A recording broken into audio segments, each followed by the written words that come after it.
Hello everyone, आते जाओ फटाफट। शाबाश, वेरी गुड। बहुत ही ज्यादा डिसिप्लिन्ड बच्चे हैं भैया, टाइम से, बिल्कुल डॉट टाइम से। मजा आ गया।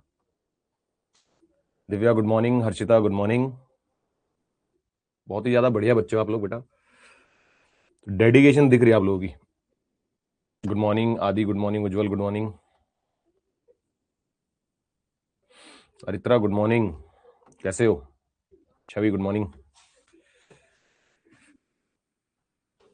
आते जाओ भाई फटाफट। शालिनी गुड मॉर्निंग बेटा।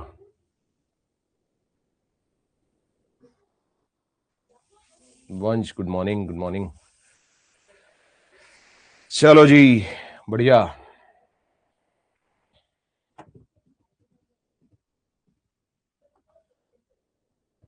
आते जाओ बेटा। ज्यादा टाइम नहीं लूंगा बेटा, 1-2 मिनट, ताकि जो जो बच्चे आ रहे हैं भाग भाग के वो भी ज्वाइन कर लेंगे फटाफट, है ना। चलो, ईशान गुड मॉर्निंग, अन्य गुड मॉर्निंग।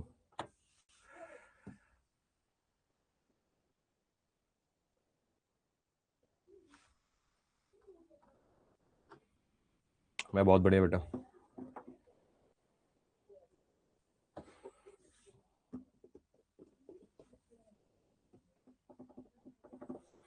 बहुत ही ज्यादा सिंपल और मजेदार यूनिट है बेटा, आज जो करेंगे मजा आने वाला है इसमें। चलो भाई आगे सारे। 11:01 हो गया है, बस लास्ट 1 मिनट और वेट करेंगे, सिर्फ 1 या 2 मिनट का वेट है ना, ताकि जो कोई बच्चा भाग भाग के आ रहा हो वो भी ज्वाइन कर ले फटाफट से। मोहित गुड मॉर्निंग।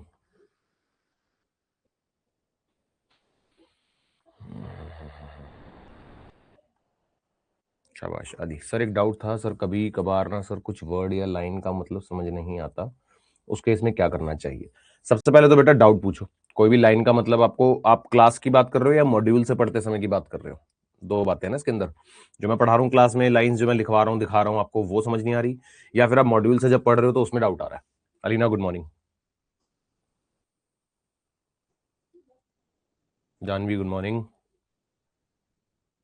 मॉड्यूल से, ओके बेटा। उसके अंदर आपको डालनी पड़ेगी थोड़ी सी हैबिट। मैं मान सकता हूँ कि कुछ लाइंस या कुछ वर्ड्स उसके अंदर टेक्निकल लैंग्वेज हो सकते हैं जो आप पहली बार पढ़ रहे हो, ठीक है। उसके लिए आप गूगल का सहारा लो, एआई का सहारा लो, ठीक है ना। एआई के अंदर उसको पेस्ट कर दो, डाल दो और बोलो उसको सिंप्लीफाई करके बता दो क्या हो सकता है। बहुत सारे तरीके हैं। उसके बाद भी समझना है तो आप क्लास में लेके आ जाओ, डाउट हम देख लेंगे, है ना। Nikita good morning.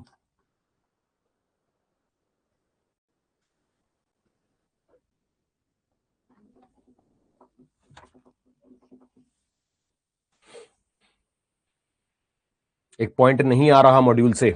मॉड्यूल से किसका? यूनिट 1 की बात कर रहे हो मोहित?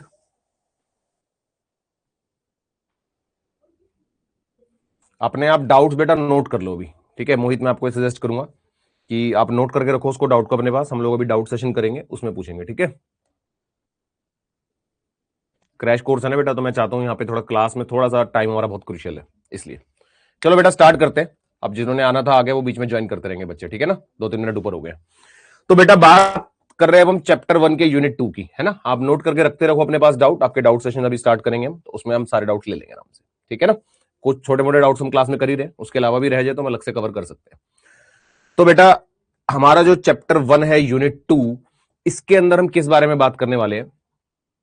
हाँ अर्षिता, डेफिनेटली मैं ध्यान रखूंगा आज। यूनिट 2 के अंदर हम बात करेंगे जो हमने पढ़ी है ना, इकोनॉमिक प्रॉब्लम्स। सेंट्रल प्रॉब्लम्स पढ़ी है, इकोनॉमिक प्रॉब्लम पढ़ी है।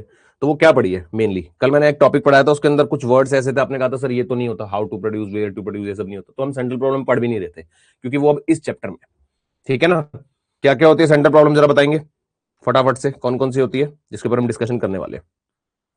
What to produce, how to produce,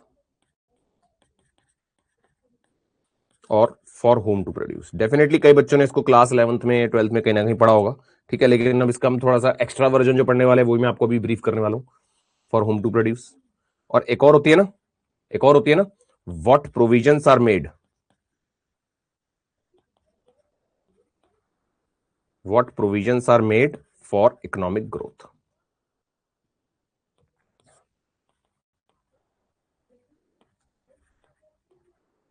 ठीक है। तो मेजरली हमने ये 3 पढ़े, जिसके अंदर अब ये भी ऐड हो गई है कि प्रोविजंस क्या क्या है इकोनॉमिक ग्रोथ के लिए, ठीक है। वेरी गुड, शाबाश। Nandini good morning. For how whom and what provision, शाबाश निकिता, शॉर्ट में लिख दिया इसने पूरा। तो फॉर व्हाट और ये सब चीजें हमने पढ़ी है। अब हम इनके सॉल्यूशंस की जो बात करेंगे ना, वो हम बात करेंगे जो हमारे पास टाइप्स ऑफ इकोनॉमीज होती है। आप बच्चों ने टाइप्स ऑफ इकोनॉमीज भी कहीं ना कहीं डेफिनेटली पढ़ी होगी। कौन कौन से टाइप्स की इकोनॉमीज होती है? कैपिटलिस्ट इकोनॉमी होती है, सोशलिस्ट होती है, और मिक्स्ड इकोनॉमी होती है। चैप्टर बहुत ज्यादा सिंपल है और बहुत इंटरेस्टिंग चैप्टर है, और मैं ये कहूंगा कि स्कोरिंग चैप्टर है। जब चैप्टर के एंड में हमारा असली खेल शुरू होगा, असली खेल कौन सा होगा? एमसीक्यू वाला। तो वहां पर आपको पता लग जाएगा कि कितना इजी चैप्टर है, और एग्जाम में जो मैं आपको पीवाईक्यूज दिखाऊंगा वो आपको डायरेक्ट और सिंपल लगेंगे बहुत। ठीक है ना? एक बार हम चैप्टर को अच्छे से समझेंगे और फिर जब आप क्वेश्चंस पे जाओगे तो बहुत मजा आने वाला है। अच्छा नंदिनी, मैं कर दिया करो बेटा। हाँ, कैपिटलिस्ट, सोशलिस्ट और मिक्स, तीन टाइप्स की इकोनॉमीज है। तो हम यहां पर क्या पढ़ रहे हैं कि ये जो प्रॉब्लम्स है ना, अब इकोनॉमीज अलग अलग होती हैं, हर कंट्री की इकोनॉमी की जो टाइप है वो डिफरेंट होती है, राइट? तो हर कंट्री की जो टाइप ऑफ इकोनॉमीज होती हैं, उसके अंदर हर टाइप ऑफ इकोनॉमी इन प्रॉब्लम्स के साथ कैसे डील करती है और किस तरीके से उसको सॉल्व करा जाता है। मींस अगर कोई इकोनॉमी कैपिटलिस्ट है तो वहां पर इनका सॉल्यूशन कैसे होगा इनका, अगर कोई इकोनॉमी सोशलिस्ट है तो कैसे होगा सॉल्यूशन, और मिक्स्ड है लाइक इंडिया तो कैसे सॉल्यूशन होगा। तो हमें ये है मेजरली जो इस चैप्टर में पढ़ने जा रहे हैं कि इन सेंट्रल प्रॉब्लम्स के बारे में ये होती क्या है, जिसका बेसिक आप लोगों को बच्चों को पहले से पता है, डेफिनेटली नहीं भी पता तो मैं तो आपको जीरो से ही बताऊंगा। और ये तीनों टाइप्स की इकोनॉमीज में इन प्रॉब्लम्स का सॉल्यूशंस कैसे लिया जाता है, कैसे निकाला जाता है, और वही ये एक दो जो मैंने आपसे एक दो कंसेप्ट अभी डिस्कस करें, इसी के ऊपर बेस्ड हमारे क्वेश्चन है। ठीक है रोहित, गुड मॉर्निंग। ठीक है जी, थोड़ा सा चैप्टर समझ आया हम लोग क्या पढ़ने जा रहे हैं। तो जो हमारी सेंट्रल प्रॉब्लम्स होती है इकोनॉमी की, और देखो असल में प्रॉब्लम आ ही किस लिए रही है? प्रॉब्लम ऑफ चॉइस की वजह से। व्हाट टू प्रोड्यूस का मतलब ही क्या है कि क्या बनाना है, तो प्रॉब्लम ऑफ चॉइस ही तो है ना? अब अच्छा, व्हाट टू प्रोड्यूस अगर आपको पता लग जाए व्हाट टू प्रोड्यूस, तो उसके साथ ही प्रॉब्लम अटैच भी होती है। अटैच क्या होती है कि कितनी क्वांटिटी बनाई जाए, हाउ मच क्वांटिटी। जब व्हाट टू प्रोड्यूस अगर सॉल्व कर भी लेना तो एक क्वेश्चन इसके साथ बन सकता है, अभी बता रहा हूं कि व्हाट टू प्रोड्यूस के साथ एक प्रॉब्लम अटैच हो जाती है। फॉर एग्जाम्पल, अब इसको बहुत सिंपल लेते हैं कि आपके घर में गेस्ट आने वाले कल, तो आपने ये तो डिसाइड कर लिया कि ये बनाना है, लेकिन कितना बनाना है, अब अगली प्रॉब्लम साथ में आ जाती है कि कितनी क्वांटिटी बनानी है कि नहीं, कि कम ना पड़ जाए या एक्स्ट्रा ना हो जाए, तो हमें ये भी डिसाइड करना होता है। तो व्हाट टू प्रोड्यूस के साथ ही ये क्वांटिटी अटैच भी होती है, राइट बच्चों? तो कुछ कुछ थोड़ा थोड़ा डिस्कस किया। तो this is the basically brief of the chapter जो हम डिटेल में पढ़ने वाले हैं आगे मजेदार तरीके से। थोड़ा सा कल की क्लास के मुकाबले थोड़ी सी क्लास थोड़ी सी स्पीड अप रहेगी अब, ठीक है ना? मैंने आपको वादा किया था कि धीरे धीरे हम लोग स्पीड बढ़ाएंगे। किसी बच्चे को कोई भी डाउट या कोई भी परेशानी हो तो बीच में जब मर्जी पूछ सकता है, कोई दिक्कत नहीं है। Right, how much to produce, बिल्कुल सही काम हुई थी। ये प्रॉब्लम जो मैंने बताई, जो आपने लिखी है, ये व्हाट टू प्रोड्यूस के साथ अटैच हो जाती है समटाइम्स। ठीक है ना? चलो बेटा, तो बात शुरू करते हैं अपनी। हम लोग आगे चैप्टर 1 के यूनिट 2 के ऊपर। सबसे पहले बेसिक प्रॉब्लम्स कौन कौन सी होती हैं भैया? रिसोर्सेज जो है वो लिमिटेड है, लेकिन ह्यूमन वांट्स आर अनलिमिटेड। कल हमने बहुत अच्छे से डिस्कस करा इसको कि स्कैरसिटी इकोनॉमी चल ही इसलिए रही है क्योंकि सब कुछ लिमिटेड है। अगर लिमिटेड नहीं होगा तो फिर लोग काम ही नहीं क्यों करेंगे? आप समझ रहे हो? हर कोई अर्निंग के लिए, हर कोई काम करने के लिए क्यों भाग रहा है? क्योंकि सारी चीजें लिमिटेड है और हर एक को चाहिए, और ज्यादा से ज्यादा चाहिए, क्योंकि वांट्स कभी खत्म ही नहीं होती। तो ये एक बेसिक रीजन है जिसकी वजह से प्रॉब्लम अराइज होती है, और इसके लिए जो वर्ड यूज होता है वो क्या होता है? स्कैरसिटी।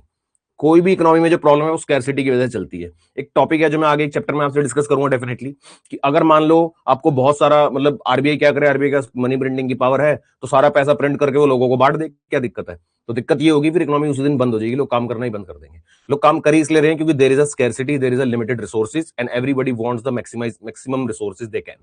ठीक है ना?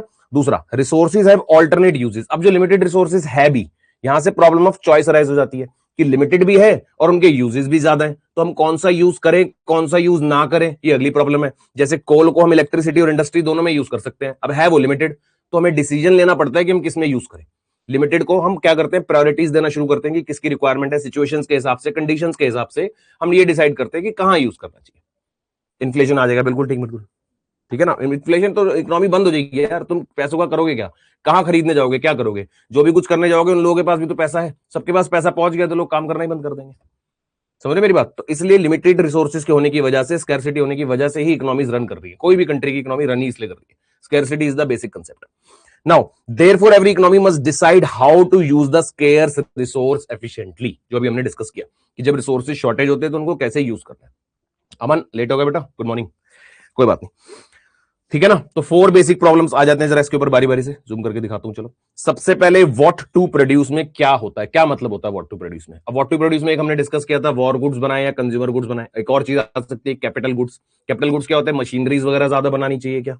तो देखो, which goods and services to produce, example gun या बटर, कैपिटल गुड्स या कंज्यूमर गुड्स या वॉर गुड्स भी मान सकते हो आप इसमें। और मैंने आपसे कहा था ना इसके साथ एक प्रॉब्लम एक और अटैच हो जाती है, व्हाट क्वांटिटीज, कि जब व्हाट तो सॉल्व अगर हम कर लेते हैं कि चलो ये बनाना है, पर कितना बनाना है ये अगली प्रॉब्लम होती है। अभी इनके सॉल्यूशंस जो हैं वो हम तीनों टाइप की इकोनॉमीज से समझेंगे अलग अलग, कि तीनों टाइप्स की इकोनॉमीज जो होती है उनके अंदर इन प्रॉब्लम्स को कैसे सॉल्व करा जाता है।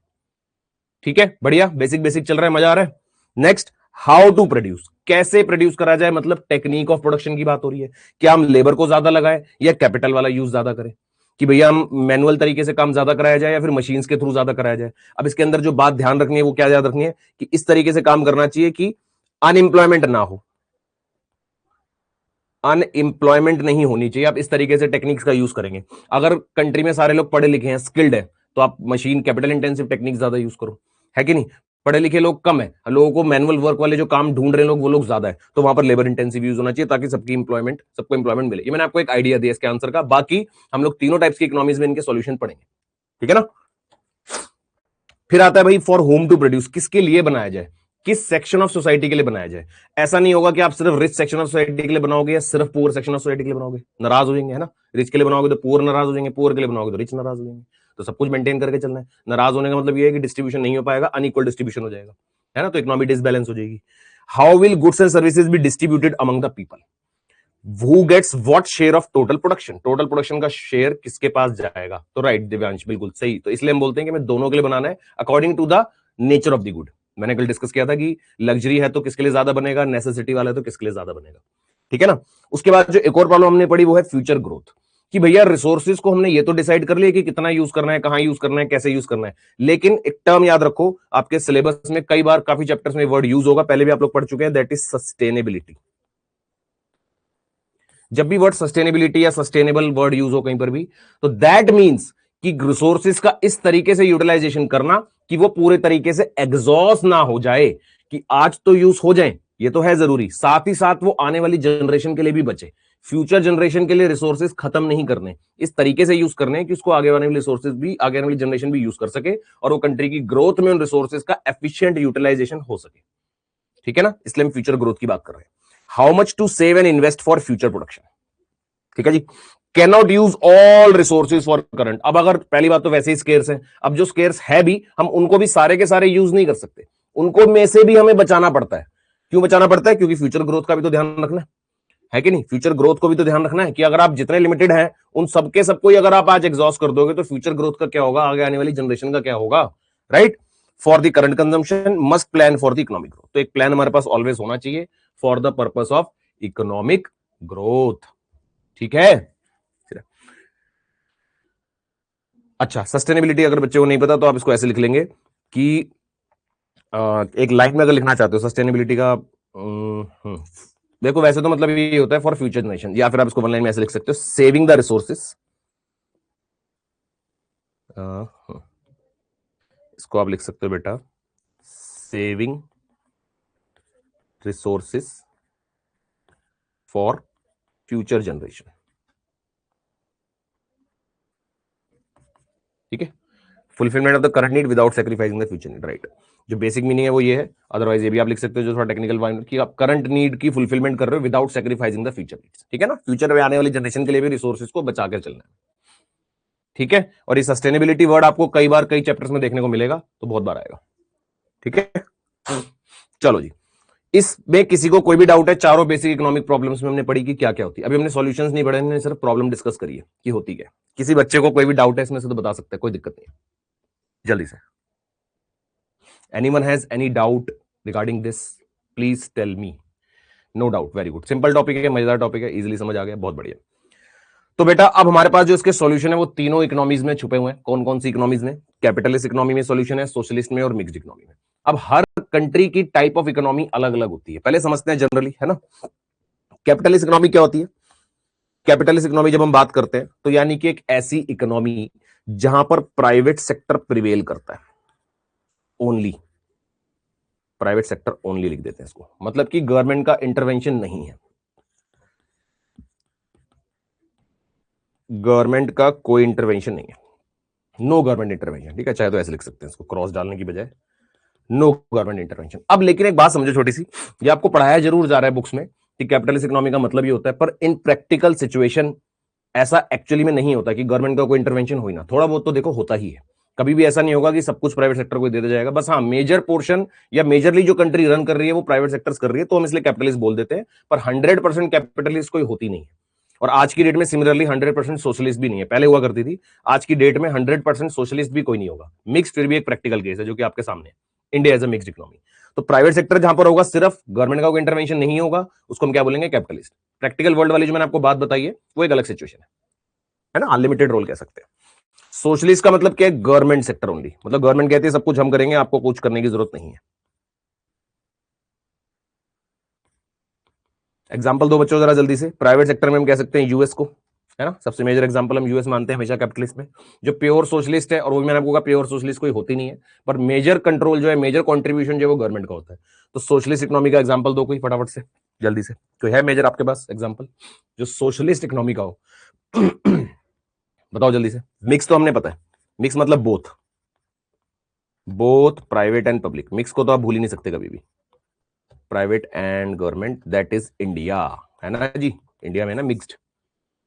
चाइना, बिल्कुल ठीक। चाइना में आपको पता है एक चीज छोटी सी, वहां पर आप लोग प्रोटेस्ट नहीं कर सकते। आपने देखा इंडिया में प्रोटेस्ट होता है, वहां पे आप प्रोटेस्ट नहीं कर सकते, उनके बहुत हार्श रूल्स है, वो गोली मार देते हैं सीधा जो बंदा प्रोटेस्ट करने उतरते हैं। मतलब गवर्नमेंट कंट्रोल है, वो कहते हैं हम जो कह रहे हैं वो सही है, बाकी सब गलत है। वहां पर आप गवर्नमेंट के किसी रूल के अगेंस्ट प्रोटेस्ट भी नहीं कर सकते, ठीक है ना। बिल्कुल ठीक, शाबाश। तो ये बच्चों को बेसिक बेसिक नॉलेज है आई सपोज, मैंने फिर भी आपको बेसिक से एक बार डिस्कस कर लिया है। अब हम डिटेल में चलेंगे, ठीक है ना। चलो जी, तो हम बात करते हैं अब सबसे पहले कैपिटलिस्ट की। देखते हैं जरा क्वेश्चन जो बनेगा। देखो मतलब तो सबको क्लियर हो गया, कुछ बच्चों ने पहले भी पढ़ा हुआ है, कुछ ने अभी सुना समझा। अब जो क्वेश्चन बनेगा वो इसके फीचर्स, मेरिट्स, डीमेरिट्स, इनके बेसिस पर बनेगा कि क्या कैपिटलिस्ट इकोनॉमी इनमें से क्या है, या इनमें से कौन सा फीचर जो है वो कैपिटलिस्ट इकोनॉमी का है। जैसे मेरिट्स आएंगे तो उसमें से कौन सा मेरिट है कैपिटलिस्ट इकोनॉमी का, या कौन सा जो है वो डीमेरिट है। उसके अलावा जो मेजर हमारा चैप्टर का कंसर्न है वो क्या है? उन सारी प्रॉब्लम्स का सॉल्यूशन। तो प्रॉब्लम्स को कैसे सॉल्व करती है हर एक टाइप ऑफ इकोनॉमी, बस यही चैप्टर है। प्रॉब्लम्स पढ़ी क्या है, सारी टाइप ऑफ इकोनॉमी पढ़ी, उनके मेरिट्स और डीमेरिट्स, और ये तीनों टाइप्स की इकोनॉमीज में उन प्रॉब्लम्स को कैसे सॉल्व करा जाता है। चैप्टर खत्म, यही है सिर्फ, ठीक है जी। बात समझ आ गई। Capitalist economy also called the free market या लेजी स्फेयर। बच्चों लेजी स्फेयर का मतलब पता है? थोड़ा ज्यादा जूम करूं, दिख रहा है? छोटा तो नहीं हो गया टेक्स्ट? नहीं, आई थिंक विजिबल है।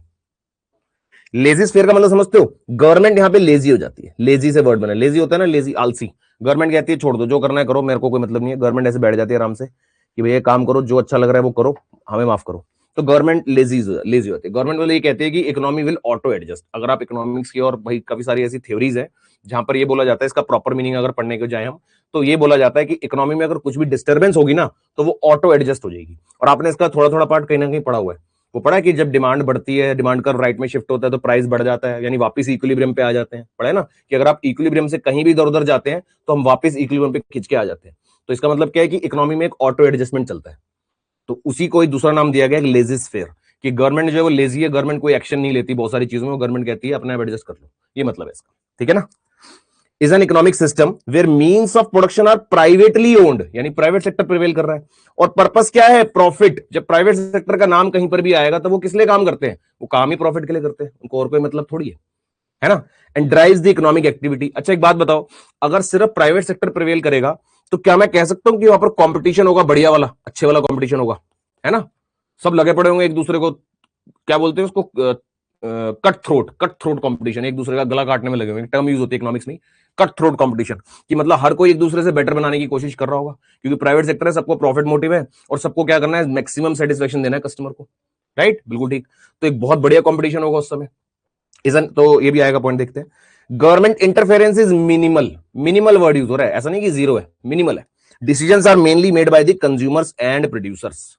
जो डिसीजन इकोनॉमी में कौन ले रहा है? कंज्यूमर और प्रोड्यूसर के बेसिस पर, जिसके लिए हम दूसरी टर्म भी यूज करते हैं, market forces of demand and supply. Main motive profit maximisation है। तो फीचर क्या है? प्राइवेट प्रॉपर्टी, यानी प्राइवेटली ओन्ड कर सकते हैं प्रॉपर्टी। आपको कैसे प्राइवेटली ओन्ड, तो यहां पे भी कर सकते हैं इंडिया में भी।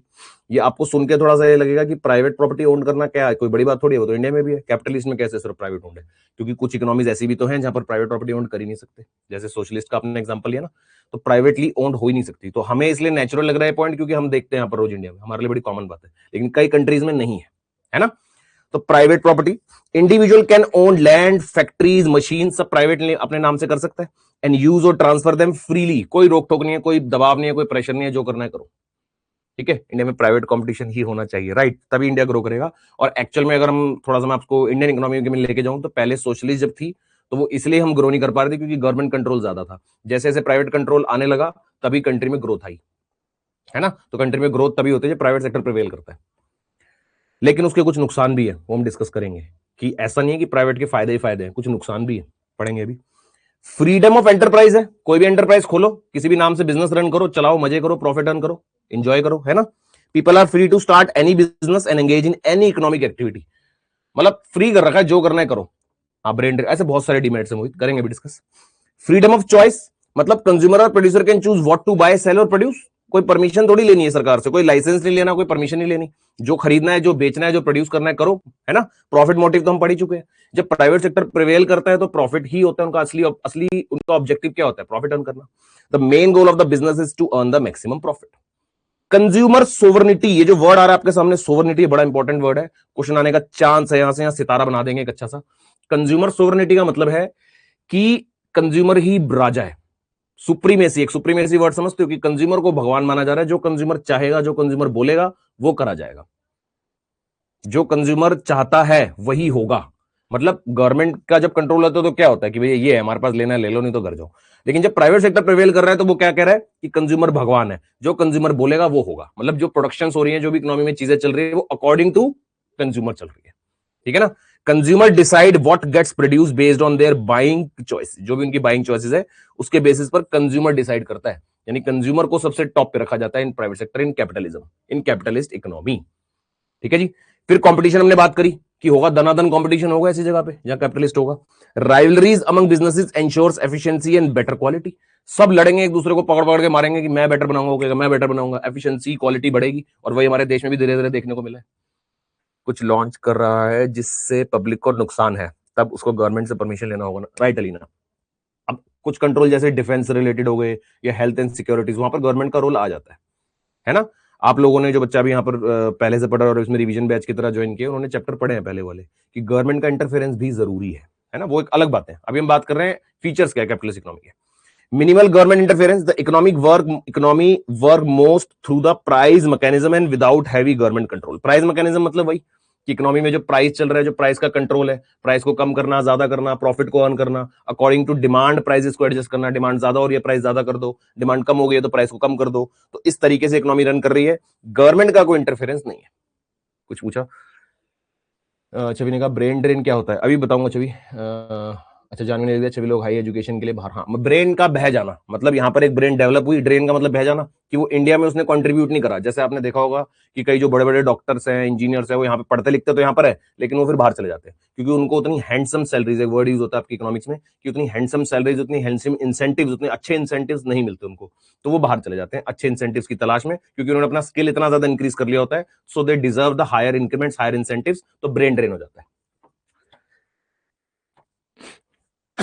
माइग्रेशन अलग चीज है। माइग्रेशन होता है जब आप काम की तलाश में जनरली एक जगह से दूसरी जगह जाते हैं, जैसे रूरल से अर्बन एरियाज में लोग आते हैं काम करने के लिए, that is called migration.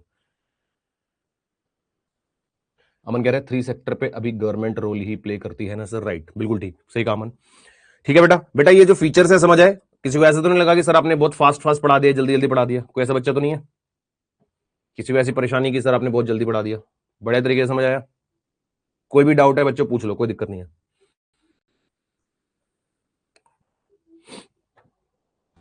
Right,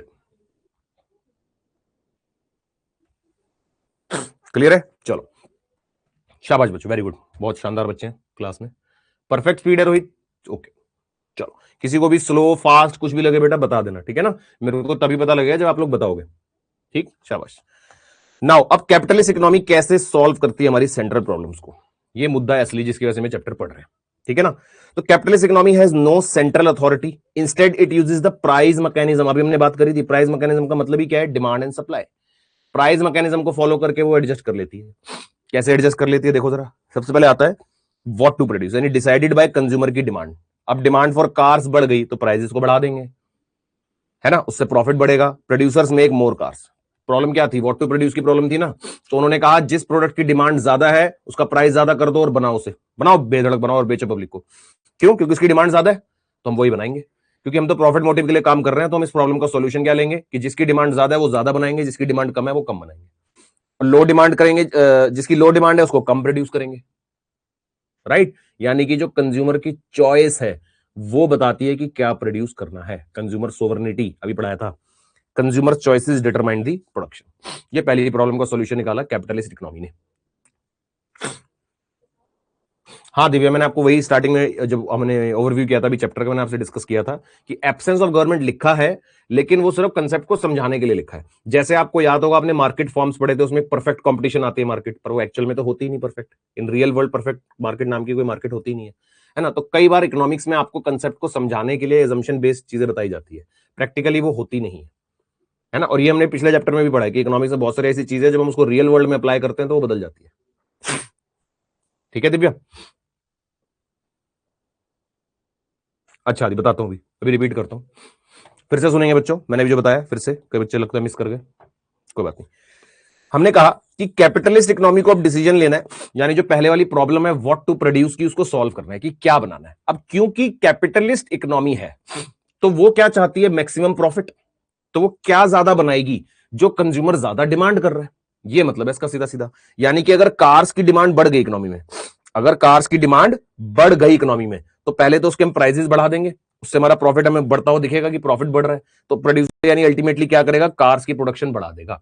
यानी सीधा फर्स्ट वाले को लास्ट से रिलेट करो कि अगर डिमांड फॉर कार बढ़ेगी तो प्रोड्यूसर उसकी प्रोडक्शन ज्यादा कर देगा for the purpose of earning more profit.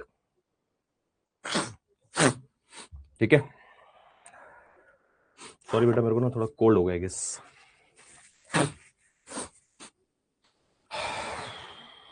चलो, अगर डिमांड कम होगी तो प्रोडक्शन कम होगी, जिसकी डिमांड कम है उससे प्रोड्यूसर को फायदा कम हो रहा है तो प्रोडक्शन कम होगी।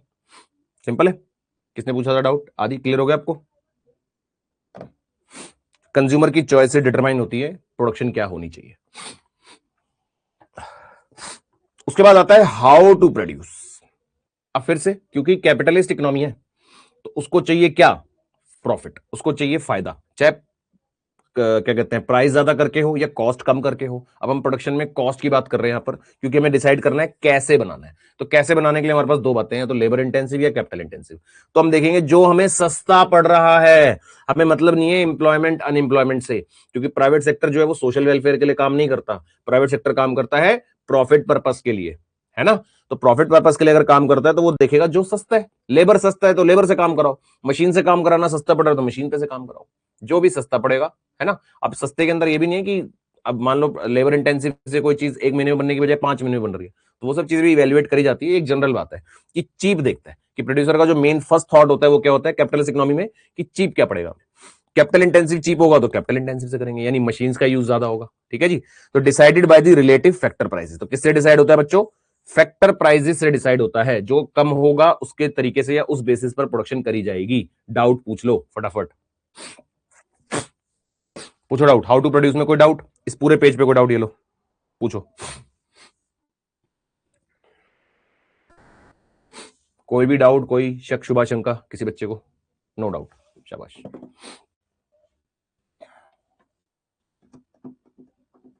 बढ़िया, ठीक है ठीक है ठीक है ठीक है ठीक है, बढ़िया। मजा आया था भाई जब तुम लिखते हो ना, क्लियर हो गया, मन को संतुष्टि मिल जाती है। एग्जाम्पल ऑफ अदर फैक्टर्स, देखो यहां पर हमारा जो कंसर्न है हाउ टू प्रोड्यूस में, टेक्निक्स में दो ही आते हैं, लेबर और कैपिटल। बाकी को अगर आप देखोगे तो प्रोडक्शन के मेथड में काउंट नहीं होगी, है ना। लैंड हो गया, उसमें मेथड गया, लैंड तो पड़ा ही है सामने, लैंड को क्या करना है, लैंड के ऊपर तो प्रोडक्शन करोगे, वो तो फिक्स कॉस्ट वाला पार्ट हो गया। एंटरप्रेन्योर जो होते हैं वो एंटरप्रेन्योरल स्किल्स होते हैं, तो वो भी हाउ टू प्रोड्यूस में पार्ट नहीं मानते हैं उसको। तो इसलिए हम जो दो टेक्निक्स यहाँ पर कंसिडर करते हैं वो लेबर और कैपिटल इंटेंसिव की बात करते हैं। ठीक है, वॉट वाला नहीं समझ आया? अच्छा छवि, कोई बात नहीं, बता देता हूं दोबारा, कोई दिक्कत नहीं है। ठीक है छवि, एक बार और ध्यान से बताऊंगा प्यार से, ठीक है, आराम से सुनना बेटा। उसके बाद भी अगर समझ नहीं आता तो डाउट मार्क कर लेना, अपन लोग डाउट क्लास में डिस्कस कर लेंगे। मैं भी बता रहा हूं एक बार और, ठीक है ना। चलो बेटा, व्हाट टू प्रोड्यूस मैंने बोला, ये प्रॉब्लम है पहली बात तो, है ना। सेंटर प्रॉब्लम है कि क्या बनाना चाहिए, क्या प्रोड्यूस करना चाहिए। तो क्योंकि कैपिटलिस्ट इकोनॉमी है तो उसका अल्टीमेट एम क्या है, प्रॉफिट ज्यादा से ज्यादा अर्न करना। तो जब कैपिटलिस्ट इकोनॉमी है ना, उसका कंसर्न क्या होता है कि जिस प्रोडक्ट की डिमांड ज्यादा हो रही है, ये इसका सॉल्यूशन है सीधा सीधा, वन लाइनर सॉल्यूशन, कि जिस प्रोडक्ट की डिमांड ज्यादा है मार्केट में वो बना दो। कार की डिमांड ज्यादा हो रही है, कार ज्यादा बना दो। समझ रहे हो मेरी बात? कोई जो भी पर्टिकुलर चीज, कोई कैपिटल गुड की डिमांड ज्यादा हो रही है तो वो बना दो ज्यादा कैपिटल गुड। अब एग्जाम इकोनॉमी में कोई मान लो कोई क्या कहते हैं उसकी वॉर गुड्स, वॉर का टाइम चल गया तो वॉर गुड्स की डिमांड ज्यादा चल रही है तो वो बनाना शुरू कर दो, जिससे भी प्रोड्यूसर को प्रॉफिट ज्यादा हो रहा है वो ज्यादा बनेगा। जिसकी डिमांड कम है इकोनॉमी में, यानी लोग नहीं परचेस कर रहे, उसको उसको कम बनाओ। तो कैसे डिसाइड हो रहा है? कंज्यूमर की चॉइस पे डिसाइड हो रहा है कि क्या बनाना चाहिए। ठीक है छवि? अभी भी बेटा डाउट रह जाता है तो प्लीज मार्क कर लेना, हम लोग डिस्कस कर लेंगे डाउट क्लास में। ठीक है,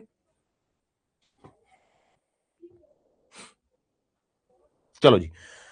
अब आता है फॉर होम टू प्रोड्यूस, किसके लिए बनाना चाहिए? किसके लिए बनाना चाहिए? फिर से क्या, कौन सी इकोनॉमी की बात कर रहे हैं हम? कैपिटलिस्ट की। और कैपिटलिस्ट का ऑब्जेक्टिव होता ही क्या है? कैपिटलिस्ट इकोनॉमी का, राइट छवि, बिल्कुल ठीक। कैपिटलिस्ट इकोनॉमी का मतलब ही क्या होता है? प्राइवेट सेक्टर वाला, जहां पर प्राइवेट सेक्टर होते हैं, सिर्फ प्राइवेट सेक्टर प्रिवेल करता है, नो गवर्नमेंट इंटरवेंशन या मिनिमम गवर्नमेंट इंटरवेंशन। तो मैं किस बात से मतलब है? अगर कैपिटलिस्ट इकोनॉमी होगी एलिना तो बना सकती है ना, हम तो कैपिटलिस्ट इकोनॉमी की बात कर रहे हैं। आप उसको अपनी इकोनॉमी से कंसर्न रिलेट मत करो, हो सकता है वहां पे कैपिटलिस्ट इकोनॉमी को पावर दी गई हो वॉर गुड्स बनाने की, जो वॉर गुड्स का क्या पता कोई पार्ट बनाती हो। ठीक है ना? ठीक है, तो बेटा वो होम टू प्रोड्यूस में हम देखेंगे कौन परचेज कर सकता है, किस सेक्शन ऑफ सोसाइटी की परचेजिंग पावर ज्यादा है, बाइंग कैपेसिटी ज्यादा है, किसकी इनकम ज्यादा है, उनको दिमाग में रखते हुए बनाएंगे। अब आप कोई ऐसी चीज बना दो जिसको परचेज करने वाली जो पॉपुलेशन है उनकी इनकम ही ज्यादा नहीं है, तो आप ऐसा करोगे ही नहीं। आप ऐसी चीज बनाओगे जिसको परचेज करने वाले जो ग्रुप ऑफ पीपल है इकोनॉमी में, उनकी इनकम कैपेसिटी है ज्यादा, उनकी बाइंग कैपेसिटी है ज्यादा, परचेजिंग पावर है ज्यादा, तो आप उनके लिए ज्यादा बनाओगे। भाई प्रोड्यूसर को यहां पर कैपिटलिस्ट इकोनॉमी में पैसा चाहिए बस, चाहे वो किसी भी तरीके से आए, या तो पैसा बचे कहीं पर, कॉस्ट कम लगे, या फिर यहां से प्रॉफिट ज्यादा हो, तो उसका अल्टीमेटली पैसा ज्यादा आएगा दोनों तरीके से। ठीक है ना, रिच के लिए। तो क्या बात हो रही है? Good go to those with buying capacity, जिनकी बाइंग कैपेसिटी ज्यादा है। इनकम किस पे डिपेंड करती है? Work done, ownership of the property and resources, and higher income का मतलब क्या है? More goods consumed. जितनी ज्यादा इनकम होगी उतने ज्यादा गुड्स कंज्यूम होंगे, है ना। अब यहां पर जो इनकम है वो किस पे डिपेंड करती है? वर्क डन, यानी इकोनॉमी में किस तरीके का काम हो रहा है। ओनरशिप ऑफ प्रॉपर्टी और रिसोर्सेज किस तरह की है, मतलब कितनी लोगों ने ओनरशिप ऑफ प्रॉपर्टी और रिसोर्सेज को लिया हुआ है, तो उसी हिसाब से इनकम डिपेंड करेगी, है ना। और जितनी ज्यादा इनकम ज्यादा होगी, जितनी इनकम ज्यादा होगी उतना क्या होगा? उतने क्या होगा? ज्यादा गुड्स कंज्यूम होंगे, और ज्यादा गुड्स कंज्यूम होंगे तो हमें पता लग जाएगा हमें किसके लिए बनाना है। अगर रिच पर्सन ज्यादा है तो लग्जरी गुड्स, पुअर पर्सन ज्यादा तो रिलायबल, राइट, बिल्कुल ठीक, जो मैंने पहले डिस्कस किया था। कैपिटलिस्ट में पुअर्स के लिए कोई बनाएगा ही नहीं। नहीं, अगर कैपिटलिस्ट इकोनॉमी है मान लो और साथ में वहां पर पुअर पॉपुलेशन ज्यादा है, समझ रहे मेरी बात, तो उनके लिए भी ज्यादा बनाया जा सकता है, मतलब उनको पैसा चाहिए बेसिकली, बात ये। और वो पैसा ज्यादा कैसे होगा? किस टाइप के गुड आप बना रहे हो उस पर डिपेंड करेगा, किस सेक्शन ऑफ सोसाइटी के लिए आप बना रहे हो। ठीक है, सिंपल। तो सिंपल इसका आंसर जो है वो ये है कि जिसकी इनकम ज्यादा होगी जिस सेक्शन ऑफ सोसाइटी की, वहां से हम ज्यादा उसको प्रोड्यूस करके दे सकते हैं, यानी जो बाइंग कैपेसिटी ज्यादा है इसकी। अब आप कहोगे सर रिच का मतलब ही बाइंग कैपेसिटी ज्यादा होता है, पुअर का मतलब ही बाइंग कैपेसिटी कम होता है। हाँ बिल्कुल ठीक है, लेकिन नंबर का भी तो गेम है। अगर रिच लोग हैं ही सिर्फ 10 और पुअर लोग जो है वो 2000 लोग हैं, तो पहले आप 2000 लोगों के लिए ज्यादा बनाओगे ना, अब वहां से गेम खेलोगे, पॉपुलेशन गेम के हिसाब से भी तो चलोगे, है ना। बात समझ रहे हो? जहां से भी प्रोड्यूसर को पैसा ज्यादा है उस हिसाब से प्रोड्यूसर डिसाइड करते हैं सारे सॉल्यूशंस इन कैपिटलिस्ट इकोनॉमी। ठीक है जी, दूसरा देखेंगे। ओहो अटक गया, हाँ चल गया। जो हमने ग्रोथ वाली बात करी, ग्रोथ कंजम्पशन, तो देखो जी, कंज्यूमर डिसाइड करता है saving on income and interest rates, कितना सेविंग्स होंगी इकोनॉमी में, कौन डिसाइड करेगा? कंज्यूमर। कंज्यूमर ही देखेगा ना उसको कितना सेव करना है, अगर उसको एफडी पे इंटरेस्ट ज्यादा आ रहा है ना, अगर इंटरेस्ट ज्यादा आ रहा है उसको डिपॉजिट्स पे, तो ज्यादा सेविंग्स करेगा, इन्वेस्टमेंट ज्यादा करेगा, रिटर्न ज्यादा आ रहे हैं तो। जो एंटरप्रेन्योर है वो कैसे डिसाइड करेगा? इन्वेस्टमेंट के बेसिस पर, मतलब दोनों बातें करी हमने। जब वो सेविंग इन्वेस्टमेंट कर रहा है तो एंटरप्रेन्योर बन गया, based on the expected profit. और हायर इंटरेस्ट का मतलब क्या है? ज्यादा सेविंग्स। हायर प्रॉफिट का मतलब क्या है? मोर इन्वेस्टमेंट्स। तो कैपिटलिस्ट इकोनॉमी में हम बात कर रहे हैं कि ग्रोथ से रिलेटेड जो सॉल्यूशन है वो किस पे डिपेंड करेगा? इंटरेस्ट रेट्स के ऊपर, इंटरेस्ट रेट्स पे डिपेंड करेगा। तो कंज्यूमर सेविंग ज्यादा करेगा अगर इंटरेस्ट रेट ज्यादा है और उसकी इनकम ज्यादा है। एंटरप्रेन्योर जो है वो इन्वेस्टमेंट ज्यादा करेगा अगर उसका एक्सपेक्टेड प्रॉफिट का मतलब वही होगा कि इंटरेस्ट, क्योंकि इन्वेस्टमेंट पे इंटरेस्ट मिलता है ना जो प्रॉफिट होता है, तो जो उसको प्रॉफिट मिलेगा आगे से वो चीज which is dependent on interest. और इसका मतलब क्या है? ज्यादा क्या कंक्लूजन निकला कि ज्यादा इंटरेस्ट होगा तो ज्यादा सेविंग्स, ज्यादा प्रॉफिट होगा तो ज्यादा इन्वेस्टमेंट, इन्हीं को उल्टा कर दो। कम इंटरेस्ट होगा तो कम सेविंग्स, कम प्रॉफिट होगा तो कम इन्वेस्टमेंट्स।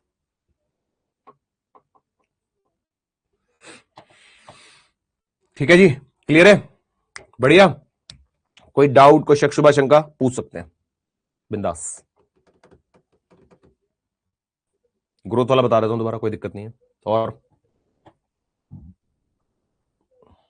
ग्रोथ वाले में पहली बात तो जो आपको याद रखना ना, वो सिर्फ ये कंसेप्ट याद रखना है, ये वाला जो लास्ट वाला है ये इसका सोल्यूशन है। बता देता हूं ग्रोथ वाला दोबारा, किसी को ग्रोथ वाला किसी को समझ नहीं आया कोई बात नहीं, बता देता हूं। ज्यादा कॉम्प्लेक्स हो गया क्या? देखो ग्रोथ वाला सिंपल ये समझो कि ये पॉइंट, कि इकोनॉमी में हम ग्रोथ की बात कर रहे हैं कि क्या सेविंग्स और इन्वेस्टमेंट पे डिपेंड करती है इकोनॉमी की ग्रोथ, किस पे डिपेंड करती है, सेविंग्स और इन्वेस्टमेंट के ऊपर। तो सेविंग और इन्वेस्टमेंट किससे अफेक्ट होगी, ये इसका आंसर है कि अगर इकोनॉमी में इंटरेस्ट रेट ज्यादा होंगे तो सेविंग ज्यादा होगी। सिमिलरली अगर मैं बात करूं लोअर इंटरेस्ट, इसका ऑपोजिट आप कर सकते हो, लोअर इंटरेस्ट पे लिख दो लेस सेविंग्स। अगर इंटरेस्ट कम है तो क्या होगी, लेस सेविंग्स होंगी। बस ये सॉल्यूशन है इसका। ऊपर तो हमने बताया कि किस पे क्या डिपेंड करता है ना। और अगर लेस प्रॉफिट होगा, प्रॉफिट कम हो रहा है किसी इन्वेस्टमेंट, तो आप क्यों करोगे, इन्वेस्टमेंट करोगे थोड़ी, तो लेस इन्वेस्टमेंट्स, सिंपल सी बात है।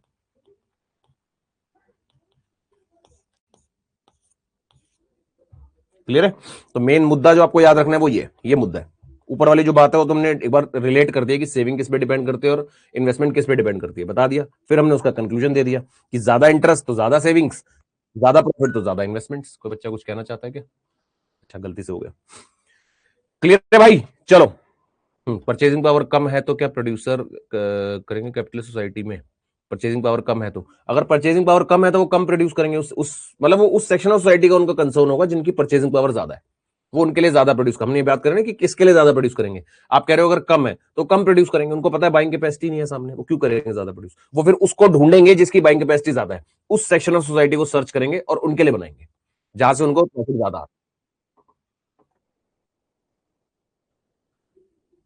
यहां पर हाँ राइट, इंटरेस्ट मिले, बिल्कुल ठीक।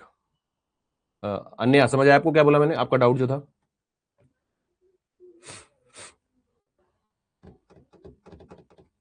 अन्य समझ आया?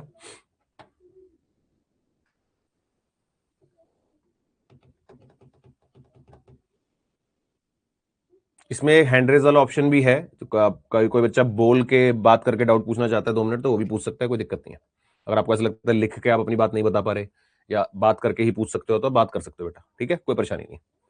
नाउ, क्या क्या फायदे हैं कैपिटलिस्ट में, क्या क्या फायदे अगले हम पढ़ेंगे। देखो डीमेरिट्स अगली स्लाइड में, पहले हम बात कर रहे हैं फायदे। फायदे तो हैं कुछ, जो भी हमने बहुत सारे फायदे डिस्कस किए कि कंट्री में अल्टीमेटली क्या देखने को मिलती है, ग्रोथ देखने को मिलती है। एक ग्रोथ तो होती है, कंपटीशन जितना ज्यादा होगा उतना क्वालिटी एफिशिएंसी चीजें बढ़ेंगी। रिसेंट कुछ ईयर्स में आपने अपनी इकोनॉमी में देखा है कि चीजें बढ़ी हैं कुछ कुछ, है ना। रिसेंट आपने नोट किया होगा कि हमारी इकोनॉमी में धीरे धीरे क्वालिटी बढ़ रही है। आप देखो आपके हाथ में जो गैजेट्स हैं, चीजें वो डे बाय डे इंप्रूव होते जा रहे हैं, और वो कंपटीशन की वजह से ही हो रहे हैं, प्राइवेटाइजेशन की वजह से ही हो रहे हैं, ठीक है ना। चलो, तो हम बात कर रहे हैं सबसे पहले फायदे की, which is self regulatory system बन जाता है एक, यानी कि works automatically through the price mechanism, जो मार्केट फोर्सेस होते हैं, यानी कि no need for heavy government planning. Government free हो जाती है। सबसे पहला फायदा क्या है, government is free, laissez faire पड़ा है ना, कि गवर्नमेंट कह रही है प्राइस मैकेनिज्म, डिमांड सप्लाई से जो करना है करो, अपने आपस में सिर फोड़ो, मारो एक दूसरे को, कुछ भी करो, हमें मतलब नहीं है। तो सेल्फ रेगुलेटिंग सिस्टम बन जाता है, which is the merit of capitalist economy, पहला फायदा। दूसरा फायदा, एफिशिएंसी और इंसेंटिव्स बढ़ते हैं, ये भी हमने डिस्कस किया। एफिशिएंसी बढ़ेगी, प्राइवेट होंगे तो वो समझ रहे हो, एक मोटिवेशन होगा, एक अर्निंग का इंसेंटिव ज्यादा होगा। आपको कोई काम करने से पता लग रहा हो कि पैसे इतने मिल रहे हैं, फिर एक दूसरे काम से पता लग रहा हो कि इतने मिल रहे हैं ज्यादा, तो अब ज्यादा वाले की तरफ आपका मोटिवेशन अपने आप चला जाएगा कि नहीं। तो यही बात है, कैपिटलिस्ट इकोनॉमी में उनको पता है कि जितना अच्छे से बनाएंगे उतना ज्यादा प्रॉफिट होगा, तो एक इंसेंटिव्स बढ़ जाते हैं, एफिशिएंसी बढ़ जाती है इकोनॉमी में। यानी कि private property and profit motive encourages the hard work and efficiency. तो इकोनॉमी में हार्ड वर्क और एफिशिएंसी ऑटोमेटिकली इंक्रीज हो जाती है, ठीक है बेटा। एक बार मैं ऊपर के 3 पढ़ देता हूं, फिर तीनों से कोई भी डाउट हो तो पूछ लेना। ये हमारे पास है, 4 तक पढ़ देंगे। चलो, फास्टर इकोनॉमिक ग्रोथ, इकोनॉमी में ग्रोथ बढ़ जाती है, हेडिंग से समझ आ गया होगा। जितने इन्वेस्टर, जितने फंडिंग, जितने प्राइवेट सेक्टर्स बढ़ेंगे उतनी ग्रोथ बढ़ेगी इकोनॉमी में। तो investor fund only feasible project, feasible का मतलब यह है कि जहां पर पैसा ज्यादा होगा, जहां से फायदा ज्यादा होगा, उसी को हम यहां पर फीजिबल बोलते हैं, है ना। तो वहीं पैसा ज्यादा लगाया जाएगा तो इकोनॉमी की ग्रोथ तेजी से भागेगी, leading to rapid development. Rapid development समझ गए। Efficiency related to cost, efficiency related to cost क्या कहना चाहते हैं, मैं समझा नहीं। नहीं, efficiency related to the quality, Shakeel efficiency is related to quality. यहां पर एफिशिएंसी वर्ड अगर हम बोल रहे हैं तो that is, it is related to quality, quality of product improve हो जाती है, ठीक है ना। ऑप्टिमल रिसोर्स एलोकेशन, रिसोर्सेज का एलोकेशन सही जगह सही तरीके से होता है, resources go to the most productive use. अब आप कैपिटलिस्ट हो, आप कल को अपना बिजनेस ओपन करते हो, तो आप रिसोर्सेज को वहां लगाओगे ना जहां पर सबसे ज्यादा प्रोडक्टिविटी होगी, कहीं वेस्ट जगह पे थोड़ी लगाओगे। पैसा लगा रहे हो, प्रॉफिट अर्न करने के लिए लगा रहे हो, तो जब आप पैसा लगा रहे हो तो आप अपना पूरा दिमाग लगाओगे और रिसोर्सेज को वहीं लगाओगे जहां उनकी जरूरत है, जहां पे सबसे ज्यादा प्रोडक्टिव है वो, जहां पे सबसे ज्यादा फायदा आपको मिल सकता है, तो वही लगाओगे रिसोर्सेज को। फिजिबल का मतलब बेटा होता है, फिजिबल वर्ड जब हम करते हैं ना, यानी कोई चीज जब हो सकती है, जैसे फॉर एग्जांपल, क्या 1 महीने में हमारा क्रैश कोर्स हो सकता है, फिजिबल है, हाँ फिजिबल है, हो सकता है। क्या हम रैंक ला सकते हैं, फिजिबल है बात, बिल्कुल फिजिबल है, ठीक है। हाँ तनिष्क, मैं एक बार ना अभी एक बार सारे करा के डाउट्स ले लेता हूँ एक बारी। ठीक है तनिष्क, अभी लेता हूँ सारे डाउट्स लेता हूँ। तो फिजिबल वर्ड का मतलब समझ आया कि व्हेन समथिंग इज डुएबल, कोई चीज हो सकती है, सही तरीके से हो सकती, डुएबल तो एक हो गया कि हो ही सकती है, सही तरीके से अच्छे तरीके से हो सकती है, फिजिबल, तो वहां पर हम वर्ड यूज करते हैं। ठीक है छवि। अच्छा मिस हो गया आपका, मुझे लगा समझ नहीं आया, कोई बात नहीं, डाउट्स ले लेते हैं। तो ये चार थे, देखो इन चारों, बेटा अभी ऊपर मैंने जो चार पढ़ा इनसे रिलेटेड डाउट ले लो जिसको भी लेना है। पहला वाला मैं बता देता हूं अभी, जो ऊपर के चार मेरिट, कोई डाउट किसी बच्चे को फटाफट स्पीड से। Feasible means possible, right.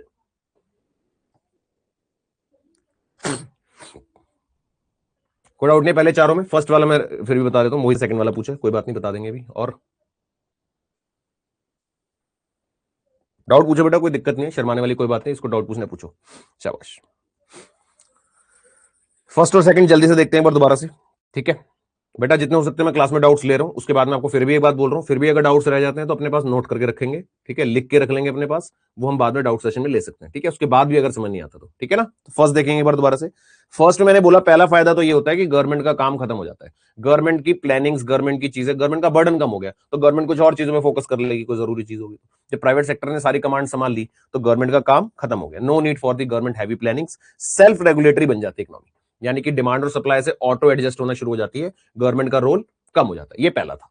दूसरा है एफिशिएंसी बढ़ती है इकोनॉमी में। एफिशिएंसी मतलब क्वालिटी प्रोडक्ट्स बनने शुरू हो जाते हैं, है ना। दिखता है कि प्रोड्यूसर्स काम कर रहे हैं और एफिशिएंटली काम कर रहे हैं, क्योंकि दिखता है कि कंपटीशन की वजह से क्या इंक्रीज हो रही है, क्वालिटी इंप्रूव हो रही है प्रोडक्ट की, और इंसेंटिव्स भी मिल रहे हैं उनको अच्छे। इंसेंटिव्स मतलब प्रॉफिट, फायदा मिल रहा है, क्योंकि उनको दिख रहा है कि जो वो चीज बना रहे हैं जिससे कंज्यूमर की जो डिमांड है और उनको क्वालिटी डिलीवर कर रहे हैं, कस्टमर सेटिस्फाई हो रहा है, तो कस्टमर पे कर रहा है, तो उससे उनको इंसेंटिव मिल रहा है। क्या पढ़ा, private property and profits motive, profit motive encourage the hard work and efficiency.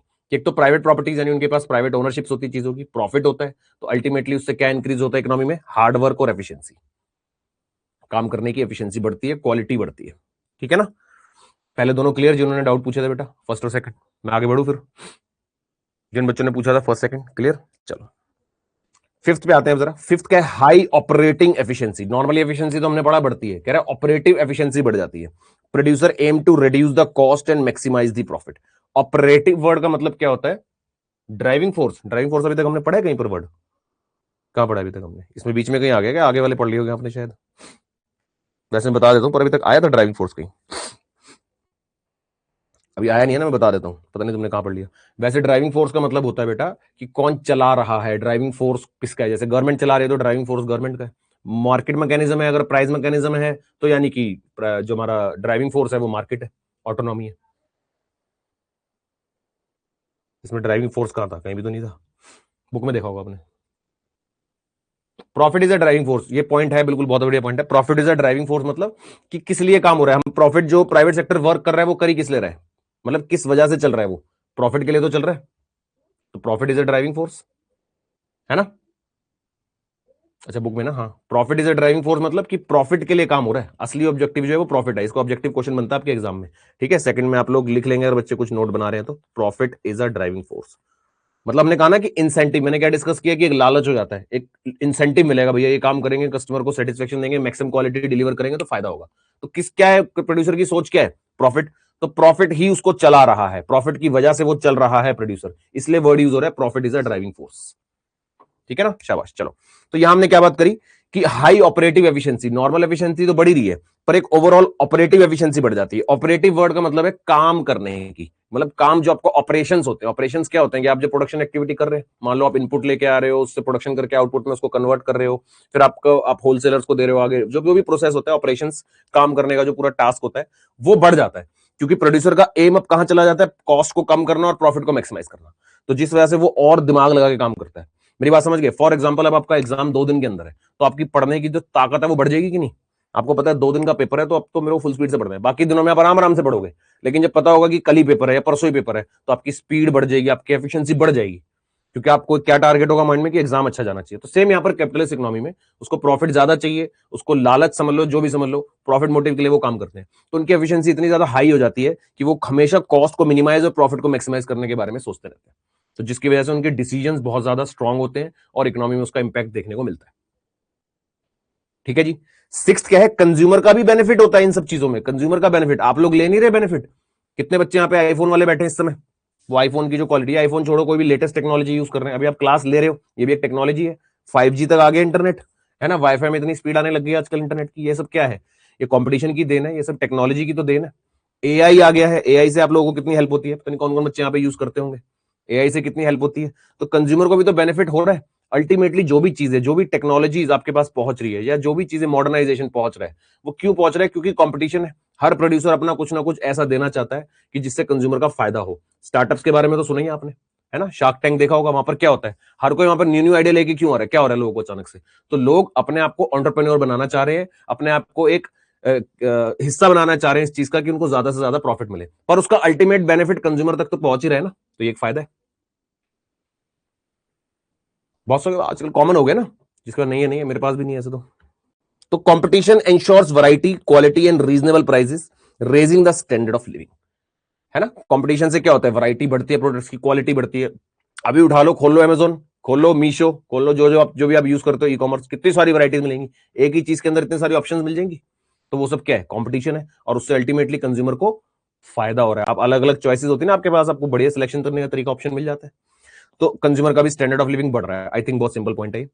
Seventh, innovation in technology. ये तो अभी मैंने डिस्कस करा ही है कि धीरे धीरे क्या हो रहा है, प्राइवेटाइजेशन होने की वजह से, ये कैपिटलिस्ट इकोनॉमी जो होती है उसके फायदे बढ़ रहे हैं। कि जब इकोनॉमी कैपिटलिस्ट होगी, यानी प्राइवेट सेक्टर्स की वजह से क्या हो रहा है, अल्टीमेटली यही तो पढ़ रहे हैं कि स्ट्रॉन्ग इंसेंटिव होंगे for research, innovation and progress.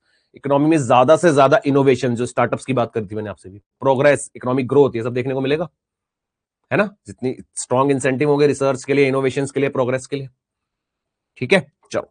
Eight point है freedom and right preserves the freedom of choices and private property. हर एक के पास फ्रीडम ऑफ चॉइस है, कोई कुछ भी करो। हमने फीचर में जो पढ़ा था वही उसका फायदा भी बन गया। पर एक तरह से बेनिफिट ही है कि आपके पास फ्रीडम ऑफ चॉइस है, आप कुछ भी बनाओ, कुछ भी प्रोड्यूस करो, कुछ भी करो, एनीथिंग। प्रोड्यूसर्स के पास एक फ्रीडम ऑफ चॉइस है, कोई गवर्नमेंट कंट्रोल नहीं है, कोई गवर्नमेंट से परमिशन नहीं लेनी, कोई गवर्नमेंट से लाइसेंस नहीं लेना, कोई भी आप प्राइवेट प्रॉपर्टी अपने नाम से ओन कर सकते हो, यूज कर सकते हो, एंजॉय कर सकते हो। ठीक है, बात समझ आई भाई। नाइन्थ पे, reward talent, efficient and innovative individuals are rewarded. कैसे रिवॉर्ड होते हैं वो? प्रॉफिट, है ना। एंड इनएफिशिएंट वंस पनिश, और इनएफिशिएंट को तो थोड़ा सा पनिशमेंट भी मिल जाता है। पनिशमेंट क्या है? पीछे रह जाते हैं। जैसे कई साटा आपने देखे कि खुले बंद हो गए। शार्क टैंक में कितने लोग अजीब अजीब से प्रोडक्ट लेके आते थे, फेल हो जाते थे, नहीं मिलती थी उनको फंडिंग। बहुत सारे आपने देखे होंगे ना कि आते थे, उनका प्रोडक्ट ही कुछ अजीब सा होता था। जो इन्वेस्टर्स बैठे हैं सामने, शार्क्स जो बैठते हैं, वो क्या करते थे? उसमें कमियां निकाल देते थे। क्या बोलते थे? इसका तो कोई प्रैक्टिकल यूज ही नहीं है, या इसको कोई लेगा ही नहीं। क्या पूछते थे? आपने कितनी सेल करी आज तक? देखा है ना, मैक्सिमम बच्चों ने देखा होगा आई थिंक शार्क टैंक, एक ना एक एपिसोड तो देखा ही होगा हर बच्चे ने, इतना कॉमन हो गया था बीच में। तो उसमें देखा है ना कि क्या बोलते हैं कि ये प्रोडक्ट आपका यूजफुल नहीं है, या फिर अपनी सेल बताओ आपने कितनी सेल करी। ये कस्टमर वो हंसने भी लग जाते हैं कई बार कि ये तो उसको यूज करेगा कौन, इस तरह के प्रोडक्ट्स आते हैं। तो that is what it is written here कि जो इनएफिशिएंट होंगे वो फेल भी हो जाते हैं, उनको पनिश भी हो जाते हैं वो लोग, है ना। इम्प्रूडेंट, इम्प्रूडेंट किस सेंस में लिखा है छवि मॉड्यूल में? कौन से, इस वाले पॉइंट में, रिवॉर्ड टैलेंट में? यहां पर इनएफिशिएंट मतलब होगा मेरे ख्याल से इम्प्रूडेंट का, इस अगर आप रिवॉर्ड टैलेंट की बात कर रहे हो तो।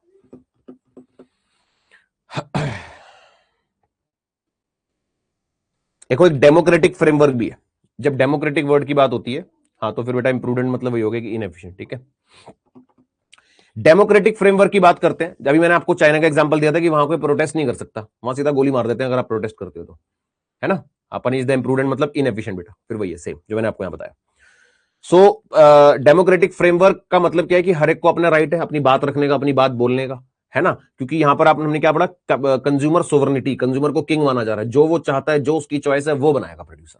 तो एक कैपिटलिज्म के अंदर डेमोक्रेसी को रेलेवेंस दी जाती है, पर अगर सोशलिस्ट होगी तो डेमोक्रेसी उतनी कम होगी, उतना गवर्नमेंट कंट्रोल्ड होगा सब कुछ, उतना राज शासन वाली बात होगी कि जो हम बोलेंगे वो करना पड़ेगा, तुम्हें अपनी बात रखने का कोई राइट नहीं है। इट्स लाइक सोशलिज्म, जैसे मैंने चाइना का एग्जांपल दिया। पर कैपिटलिस्ट होगा तो डेमोक्रेसी को पूरी वैल्यू करी जाएगी। Capitalism usually works with in a democracy. Simple है बेटा। एनकरेज दी एंटरप्रेन्योरशिप, ऑब्वियसली अभी शुरू से ही तो पढ़ते आ रहे हैं। अभी शार्क टैंक का फिर से मैं एग्जांपल दे दूंगा बहुत सारा अभी, कि हर कोई अपने न्यू आइडियाज, न्यू इनोवेशंस लेके आ रहा है मार्केट में, कस्टमर की प्रॉब्लम्स को आइडेंटिफाई कर रहा है, उसके सॉल्यूशंस लेके आ रहा है। तो वो क्या कर रहे हैं? एक तरह के रिस्क ले रहे हैं ताकि वो अल्टीमेटली अपनी जगह बना सके मार्केट में और मैक्सिमम प्रॉफिट अटेन कर सके। तो एनकरेजमेंट मिल रहा है एंटरप्रेन्योरशिप को, क्या मिल रहा है? एनकरेजमेंट मिल रहा है। ज्यादा से ज्यादा लोग इनोवेटिव हो गए अपने आइडियाज को लेकर। Promotes the risk taking and enterprise development, है ना। आप में से कोई बच्चा है जो अपने कोई सोचता है कि किसी के पास कोई आइडिया है उसको लेके जा सकता है आगे? होगा किसी ना किसी के पास। आजकल बच्चे बहुत ज्यादा वो करने लगे, थॉटफुल हो गए बच्चे आजकल। होगा किसी ना किसी के पास कोई आइडिया यहाँ पे भी लेके बैठा होगा। पहले बेटा डाउट पूछ लो, 5th 6th 7th 8th 9th 10th 11th इन सब में से कोई भी डाउट है तो पूछ लो, किसी बच्चे को कोई भी पॉइंट में कोई शक शुभा शंका पूछ सकते हैं।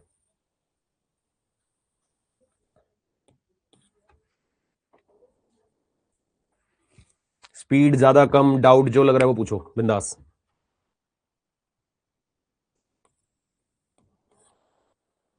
9 ओनली, ठीक है मोहित बता देता हूं। और 10 भी बताना है, ठीक है छवि। और अरे किसी चीज का भी कर लो। क्लियर सर एक बार में, वेरी वेरी गुड, मेरी तरह शाबाश, डन, स्पीड परफेक्ट, शाबाश, no doubt, all clear clear.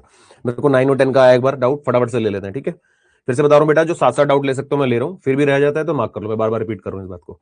तो 9 पॉइंट था कि टैलेंट जो भी होता है उनको रिवॉर्ड मिलता है। अब आपके पास आपने कोई बहुत अच्छा स्टार्टअप आइडिया लिया, बहुत अच्छा आइडिया आपके पास स्टार्टअप का, आपने वो ओपन कर दिया, तो क्या होगा उससे, आपको मिलेगा ना रिवॉर्ड। रिवॉर्ड क्या मिलेगा, आपकी प्रोडक्टिविटी बढ़ेगी, आपके प्रॉफिट्स बढ़ेंगे भैया, तो वही तो है।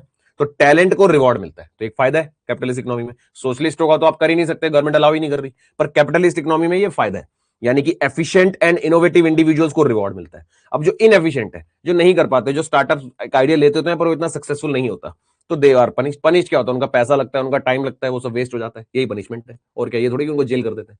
पनिश का मतलब ये है कि उनका सब लॉस होता है, ठीक है ना।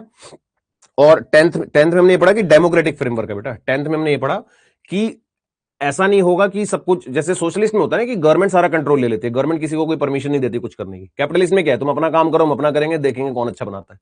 तो कंपटीशन वाली बातें चल रही है, हर एक को अपनी बात रखने का, अपना काम करने का राइट है, तो ये डेमोक्रेटिक है।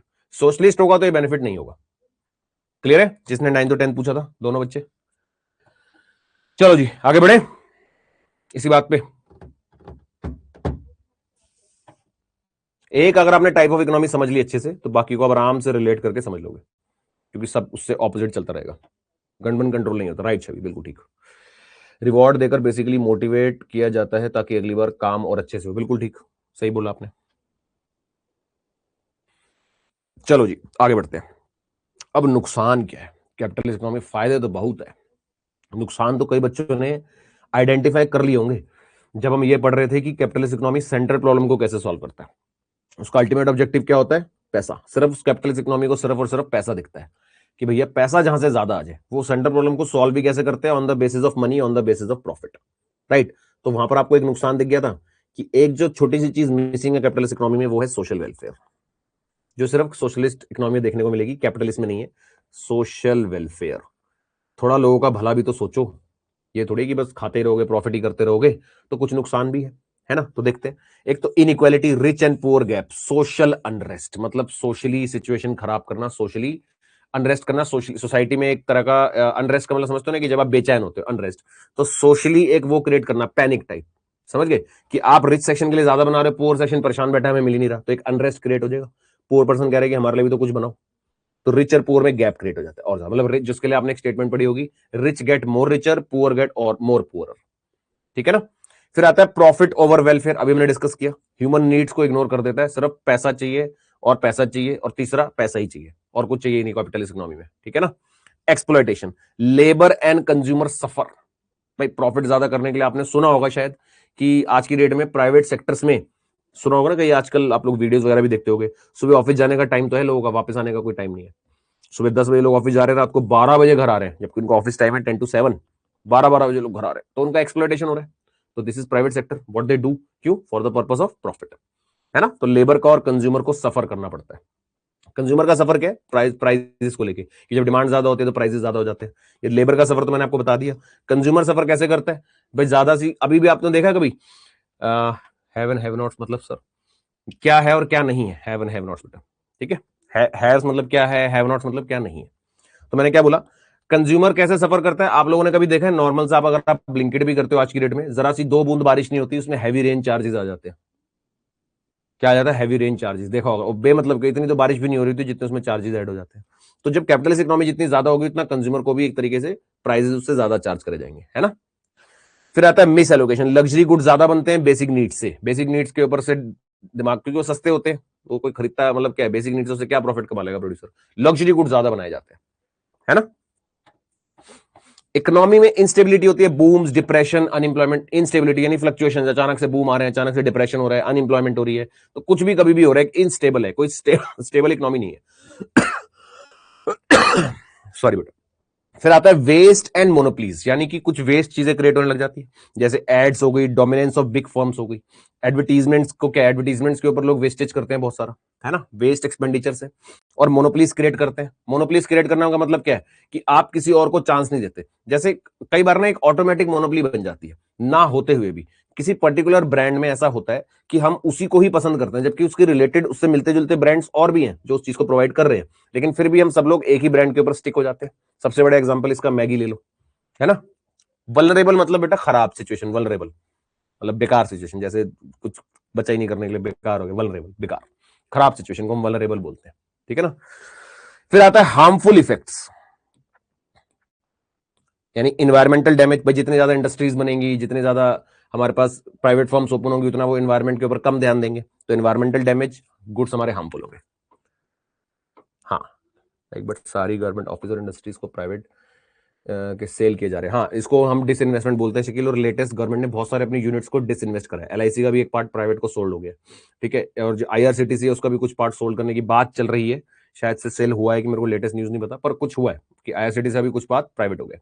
अनएम्प्लॉयमेंट क्यों होगा, एक और बार बता दो प्लीज बेटा। अनएम्प्लॉयमेंट क्यों नहीं होगा, जब ज्यादा, अब आपने ये नहीं देखा कि क्या होता है, एक कंपनी में जॉब की जरूरत होती है 20 लोगों की, वहां इंटरव्यू देने पहुंच जाते हैं 100 लोग, रखेंगे तो 20 को ही, 20 की रिक्वायरमेंट है, 100 के 100 थोड़ी रख लेंगे, तो एक अनएम्प्लॉयमेंट क्रिएट होगी कि नहीं होगी।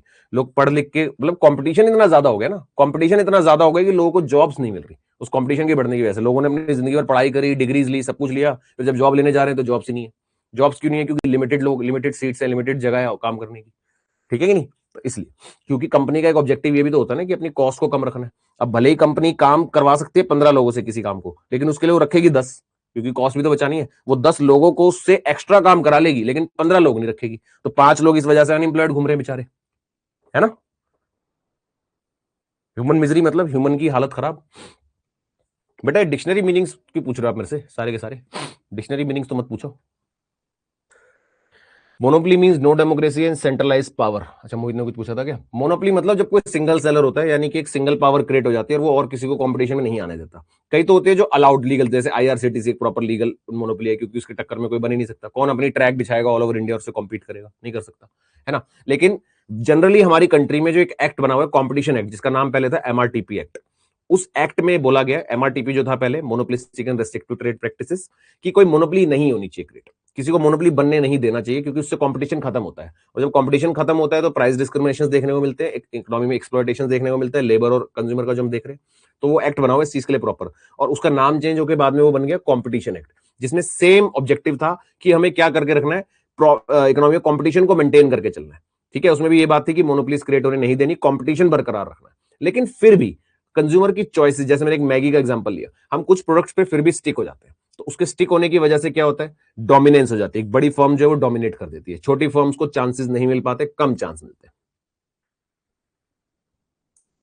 अच्छा,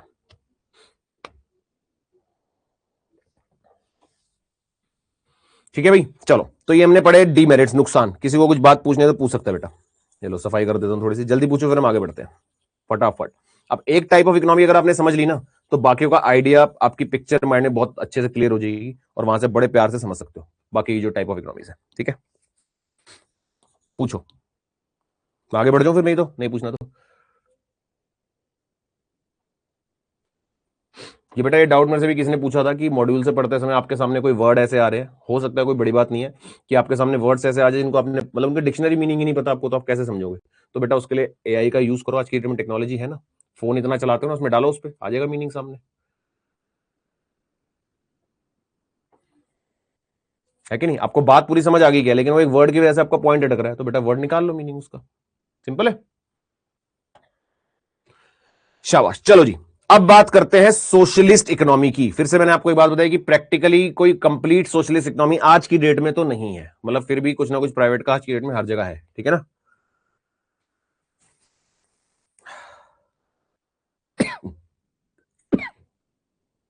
चलो, सोशलिस्ट इकोनॉमी क्या है, और economic system where the state owns and control the major means of production. किसके पास है सारा का सारा कंट्रोल, स्टेट के पास है, स्टेट कंट्रोल करती है। And resources are allocated through central planning. Central planning जब वर्ड आ रहा है तो दैट मींस गवर्नमेंट के बारे में बात हो रही है। कि गवर्नमेंट एक खास तरह की प्लानिंग कर रही है, गवर्नमेंट प्लान कर रही है कि इकोनॉमी में क्या होना चाहिए और क्या नहीं होना चाहिए। करवा सकते हो आपकी, ये आपकी चॉइस है बेटा, मैं तो डलवा दूं आप पे, आपको बोल के, फिर उसके बाद आपको प्रिंट करना है या सॉफ्ट में पढ़ना है वो आपकी मर्जी है। ठीक है, मॉड्यूल से जरूर पढ़ना है, लेकिन याद रखना मैं मॉड्यूल से पढ़ने के लिए मना नहीं कर रहा एक बार भी, कि बच्चा बोले सर आपके नोट्स पढ़े थे हमने तो खाली। चलो, की फीचर्स क्या है? Collective ownership. कलेक्टिव ओनरशिप समझते हो कि मतलब यहां पर अब हम बात कर रहे हैं गवर्नमेंट की, ध्यान रहे अब हम किस, अब आप कैपिटलिस्ट से ध्यान अपना दिमाग हटा दो पूरे तरीके से। अब हम किस तरह की इकोनॉमी की बात कर रहे हैं कि प्राइवेट अलाउड नहीं है, प्राइवेट को प्रिवेल करने नहीं दिया जा रहा, सारा कंट्रोल गवर्नमेंट ने अपने ऊपर लिया हुआ है, सारा कंट्रोल गवर्नमेंट कर रही है।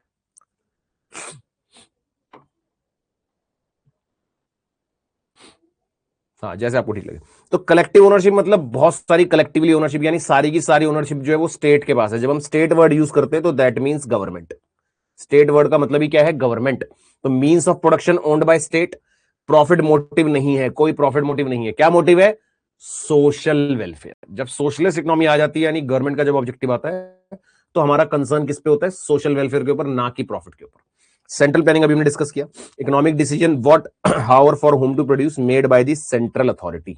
जो भी सेंट्रल अथॉरिटी होगी, यानी जो मेजर अथॉरिटी होगी, जैसे हमारी कंट्री में सेंट्रल गवर्नमेंट के पास पावर्स होती है। आपने देखा होगा कई, मतलब हमारी कंट्री में जैसे प्राइम मिनिस्टर के पास ज्यादा पावर है, प्रेसिडेंट के पास कम है। बाकी कंट्रीज में आप देखते हो प्रेसिडेंट के पास ज्यादा होती है ना।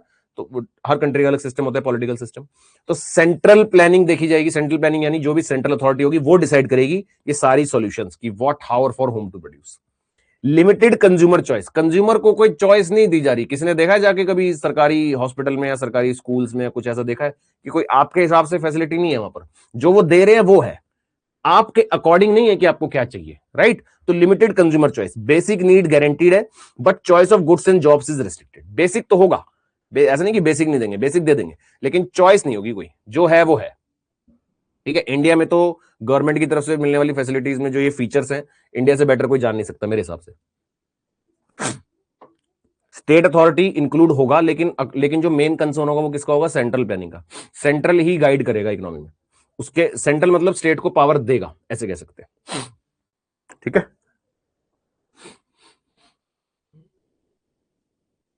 ओके, चलो। Equal income distribution, narrow income gap due to absence of private capital accumulation. मतलब जो इनकम का डिस्ट्रीब्यूशन है वो इक्वल है। पहले कैपिटलिस्ट था, तो कैपिटलिस्ट में क्या था? Income distribution, rich get more richer, poor get more poor. यहां पर ऐसा कुछ नहीं है, यहां पर नैरो हो जाता है गैप। वो जो गैप हमने उसमें पढ़ा ना, बढ़ रहा था, वो गैप यहां पर कम हो जाता है, क्योंकि प्राइवेट कैपिटल है ही नहीं, प्राइवेट को हमने अलाउ ही नहीं करा हुआ। Minimum role of price mechanism, यानी market forces of demand and supply नहीं है, ऑटो एडजस्टमेंट नहीं होगा, गवर्नमेंट जो करेगी वो होगा। Prices are fixed by the state, that is administered prices. ये वर्ड्स के ध्यान रखने हैं। एडमिनिस्टर्ड प्राइसेज हम किस में पढ़ते हैं? सोशलिस्ट इकोनॉमी में। क्वेश्चन आएगा कि विच of the following is concerned with socialist economy, तो अलग अलग लिख देगा, प्राइस मैकेनिज्म, एडमिनिस्टर्ड प्राइसेस, ये वो। तो जो एडमिनिस्टर्ड प्राइसेस है वो सोशलिस्ट इकोनॉमी का। एडमिनिस्टर का मतलब ही क्या है? मतलब कंट्रोल करके चलना, उसको छोड़ना नहीं है मार्केट के ऊपर कि मार्केट में ऑटो एडजस्ट कर लो, वो तो प्राइस मैकेनिज्म हो गया। जब हम एडमिनिस्टर्ड प्राइसेस की बात कर रहे हैं तो यानी गवर्नमेंट कंट्रोल कर रही है प्राइसेस को अपने अकॉर्डिंग। डिसेंट्रलाइजेशन का मतलब क्या होता है? जब सेंट्रलाइज नहीं है, जैसे यहां पर हम सेंट्रलाइज बात कर रहे हैं कि सारी चीजें केंद्रित है, हिंदी में समझो। सेंट्रलाइज मतलब केंद्रित है किसी एक जगह पर, कि जो यहां होगा वही सबको फॉलो करना है, दिस इज सेंट्रलाइज। डिसेंट्रलाइज मतलब आपने फैला रखा है, आपने सबको पावर दे दिया बराबर बराबर। ठीक है, जो केंद्रित नहीं है वो डिसेंट्रलाइज हो गया। समझ गए रोहित?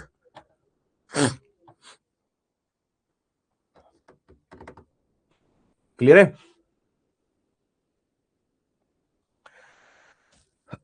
No competition. जब स्टेट के पास पावर है तो कंपटीशन किस बात का? स्टेट कह रही है हम तो जो बनाएंगे वो है, हमें किसी से कंपटीशन नहीं करना। सोशल वेलफेयर है, सबको चीज मिलनी चाहिए, इक्वली मिलनी चाहिए। ठीक है, प्राइवेट डिसेंट्रलाइजेशन में आएगा क्या? हाँ, प्राइवेट डिसेंट्रलाइज हो गया बिल्कुल, क्योंकि प्राइवेट हमने पढ़ा ना, वहां तो डेमोक्रेसी, वहां सब कंपटीशन कर रहे हैं, लड़ रहे हैं, एक दूसरे का सिर फोड़ रहे हैं, वहां तो डिसेंट्रलाइज है। लेकिन स्टेट में क्या है? सेंट्रलाइज है। स्टेट जो बोलेगी वो होगा, है ना। और जो प्राइवेट सेक्टर है वो तो क्या है? वो अपने अकॉर्डिंग प्रोडक्शन कर रहे हैं, इसलिए। तो state is the sole producer, monopoly by the government. Government अपनी एक मोनोपोली बना लेती है, वो प्राइवेट्स को प्रिवेल करने नहीं देती। एग्जाम्पल, फॉर्मर यूएसएसआर, जो रशिया का पहले वाला नाम था, फॉर्मर यूएसएसआर था बेसिकली, पढ़ेंगे इसको भी नीचे। चाइना हिस्टोरिकली पूरा प्रॉपर सोशलिस्ट था। Cuba, Vietnam, north Korea. ठीक है जी, इससे रिलेटेड एक दो बातें और देख लेते हैं। पहले ये भी फीचर जो हमने पढ़े, इसमें से किसी को कोई डाउट है तो पूछ सकते हैं बेटा, आगे बढ़ता हूं नहीं तो। फटाफट खत्म करेंगे, एमसीक्यू भी करने हमने भी। एमसीक्यू के लिए टाइम बचा के चलना, फिर आप लोगों की नेक्स्ट क्लास भी है। ओनली 5, ठीक है। अरे ये तो सिंपल है, चल बता देता हूं, कोई नहीं। कलेक्टिव ओनरशिप बता देता हूं दिव्या। कलेक्टिव ओनरशिप का मतलब ये है कि गवर्नमेंट के पास होती है सारी की सारी ओनरशिप। वहां पर हमने क्या बात करी थी, प्राइवेट ओनरशिप की। हर एक प्रोड्यूसर के पास अपनी अपनी अलग अलग प्राइवेट ओनरशिप है।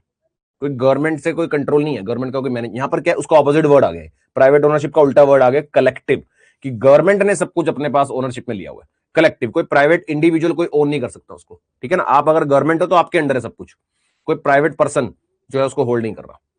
It is a meaning of collective ownership, मतलब मीन्स ऑफ प्रोडक्शन जितने भी है वो सारे स्टेट के पास है। स्टेट उसको कलेक्टिवली ओन कर रही है, किसी इंडिविजुअल को प्राइवेटली ओनरशिप नहीं दी हुई, ये मतलब है। ठीक है दिव्या।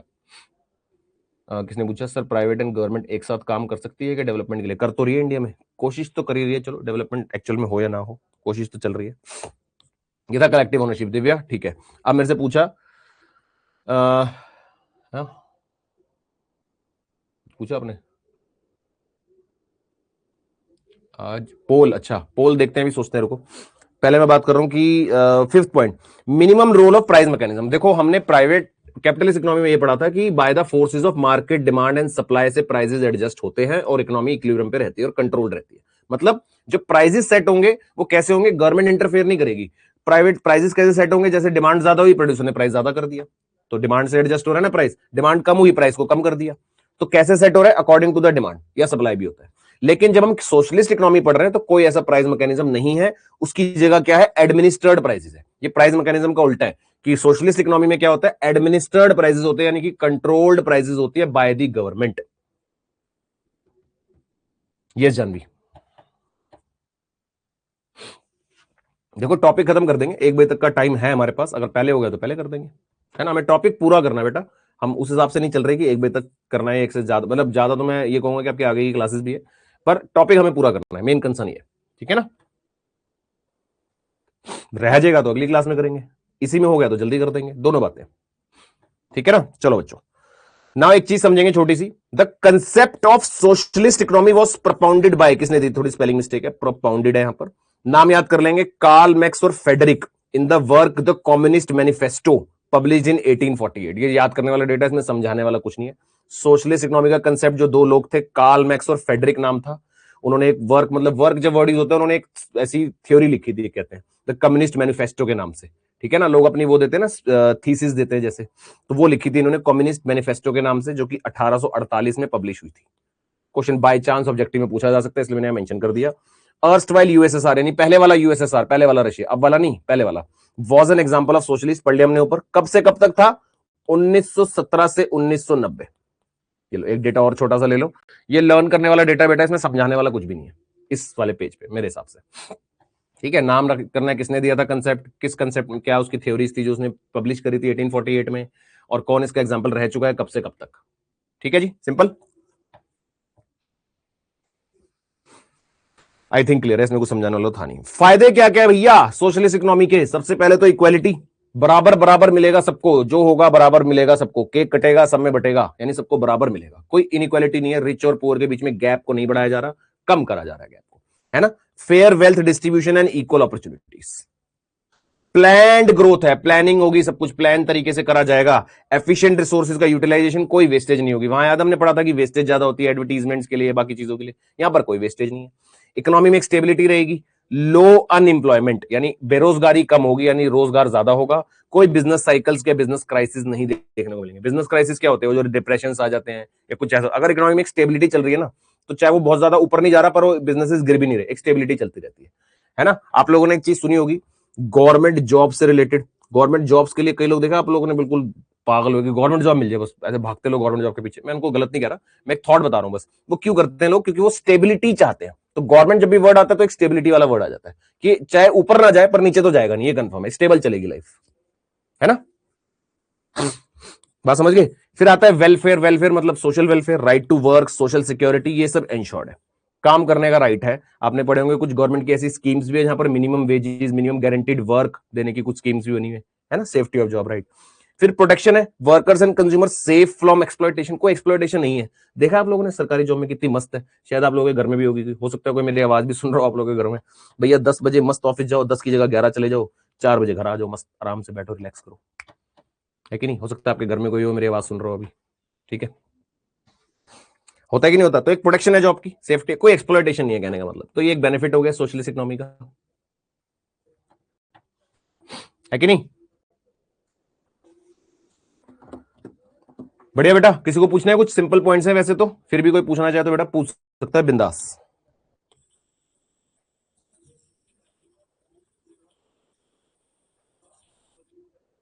क्लियर?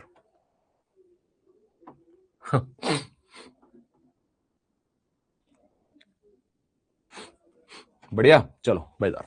मैं ये कोशिश करता हूँ बेटा, इकोनॉमिक्स ना कई बच्चों को, खास करके ये जो स्टार्टिंग के चैप्टर्स है ना, ये बोरिंग बोरिंग लगते हैं बच्चों, क्या ये कैपिटलिस्ट सोशलिस्ट चले जा रहे हैं। तो आई वांट कि थोड़ा सा इंटरेस्टिंग भी रहे, है ना, मजा भी आए पढ़ने में, तो याद भी रहेगा। चलो, अब नुकसान क्या है यार? इतने सारे तो फायदे पढ़ लिए हमने, क्या कोई नुकसान भी है? एक नुकसान सबसे पहले माइंड में आता है जो अभी तक हमने पढ़ा, वो क्या?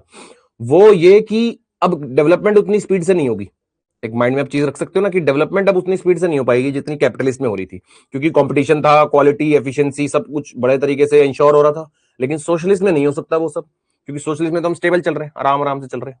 कहते हैं ना, सरकार अपनी गति से चले तो ठीक है, ज्यादा तेज चलेगी तो गिर जाएगी, है ना? तो इसलिए स्लो स्लो चलता है बेसिकली मामला इसमें, तो जिसकी वजह से थोड़ी सी इनएफिशिएंसीज देखने को मिलती है, ग्रोथ में थोड़ा सा स्टेगनेंसी देखने को मिलती है, यानी स्लो ग्रोथ देखने को मिलती है ना? स्टेगनेंट मतलब क्या होता है कि स्टेबल, वही स्टेबल वाली बात, कि ज्यादा तेजी से नहीं भागता काम, कोई इतना ज्यादा किसी को मजा नहीं आता काम करने में, क्योंकि क्या कोई एक्स्ट्रा इंसेंटिव थोड़ी है, क्या मजा है? समझ रहे मेरी बात? और परमिशंस वाली चीजें आ गई कि हर जो भी होगा गवर्नमेंट कंट्रोल होगा, तो परमिशंस होती है इसमें, तो वो नुकसान हो गया। तो देखते हैं एक बारी, ब्यूरोक्रेसी एंड करप्शन। ब्यूरोक्रेसी का मतलब ये होता है डिले, है ना? इतने सारे हायरार्की आपने पढ़ा, अभी लेटेस्ट बिजनेस स्टडीज का पेपर देके आए हो बच्चे, हायरार्की होती है अलग अलग। तो गवर्नमेंट में क्या होता है, कभी आप जाओ किसी बैंक में जाके देखो, काउंटर नंबर उस पर चले जाओ, वो कहते हैं काउंटर नंबर उस पर चले जाओ, काउंटर नंबर, तो डिलेज है बेसिकली, उनके पास लेवल ऑफ जो मैनेजमेंट है वो इतने ज्यादा स्टेप्स है उनके, इतने ज्यादा उसके अंदर प्रोसीजर्स है कि वो उसमें डिले हो जाता है। तो दिस इज कॉल्ड ब्यूरोक्रेटिक, यानी ब्यूरोक्रेसी यानी डिलेज है ना? करप्शन देखने को मिलता है, leads to inefficiencies and delays. कभी ऐसा होता है कि स्टेट सेंट्रल गवर्नमेंट में कंपटीशन हो रहा है? नहीं है, ऐसा तो नहीं होता, कंपटीशन नहीं होता, नो, मेरे अकॉर्डिंग नहीं है। बाकी मैं इतना पॉलिटिकल नॉलेज नहीं है मेरे को, पर मेरे हिसाब से तो नहीं होता। लिमिटेड फ्रीडम है, state control and restrict the individual choices and private property, जो हमने इसके फीचर्स पढ़े थे ना कि प्राइवेट प्रॉपर्टी नहीं ले सकते, तो वो लिमिटेड फ्रीडम है, रिस्ट्रिक्ट करता है चॉइसेस को।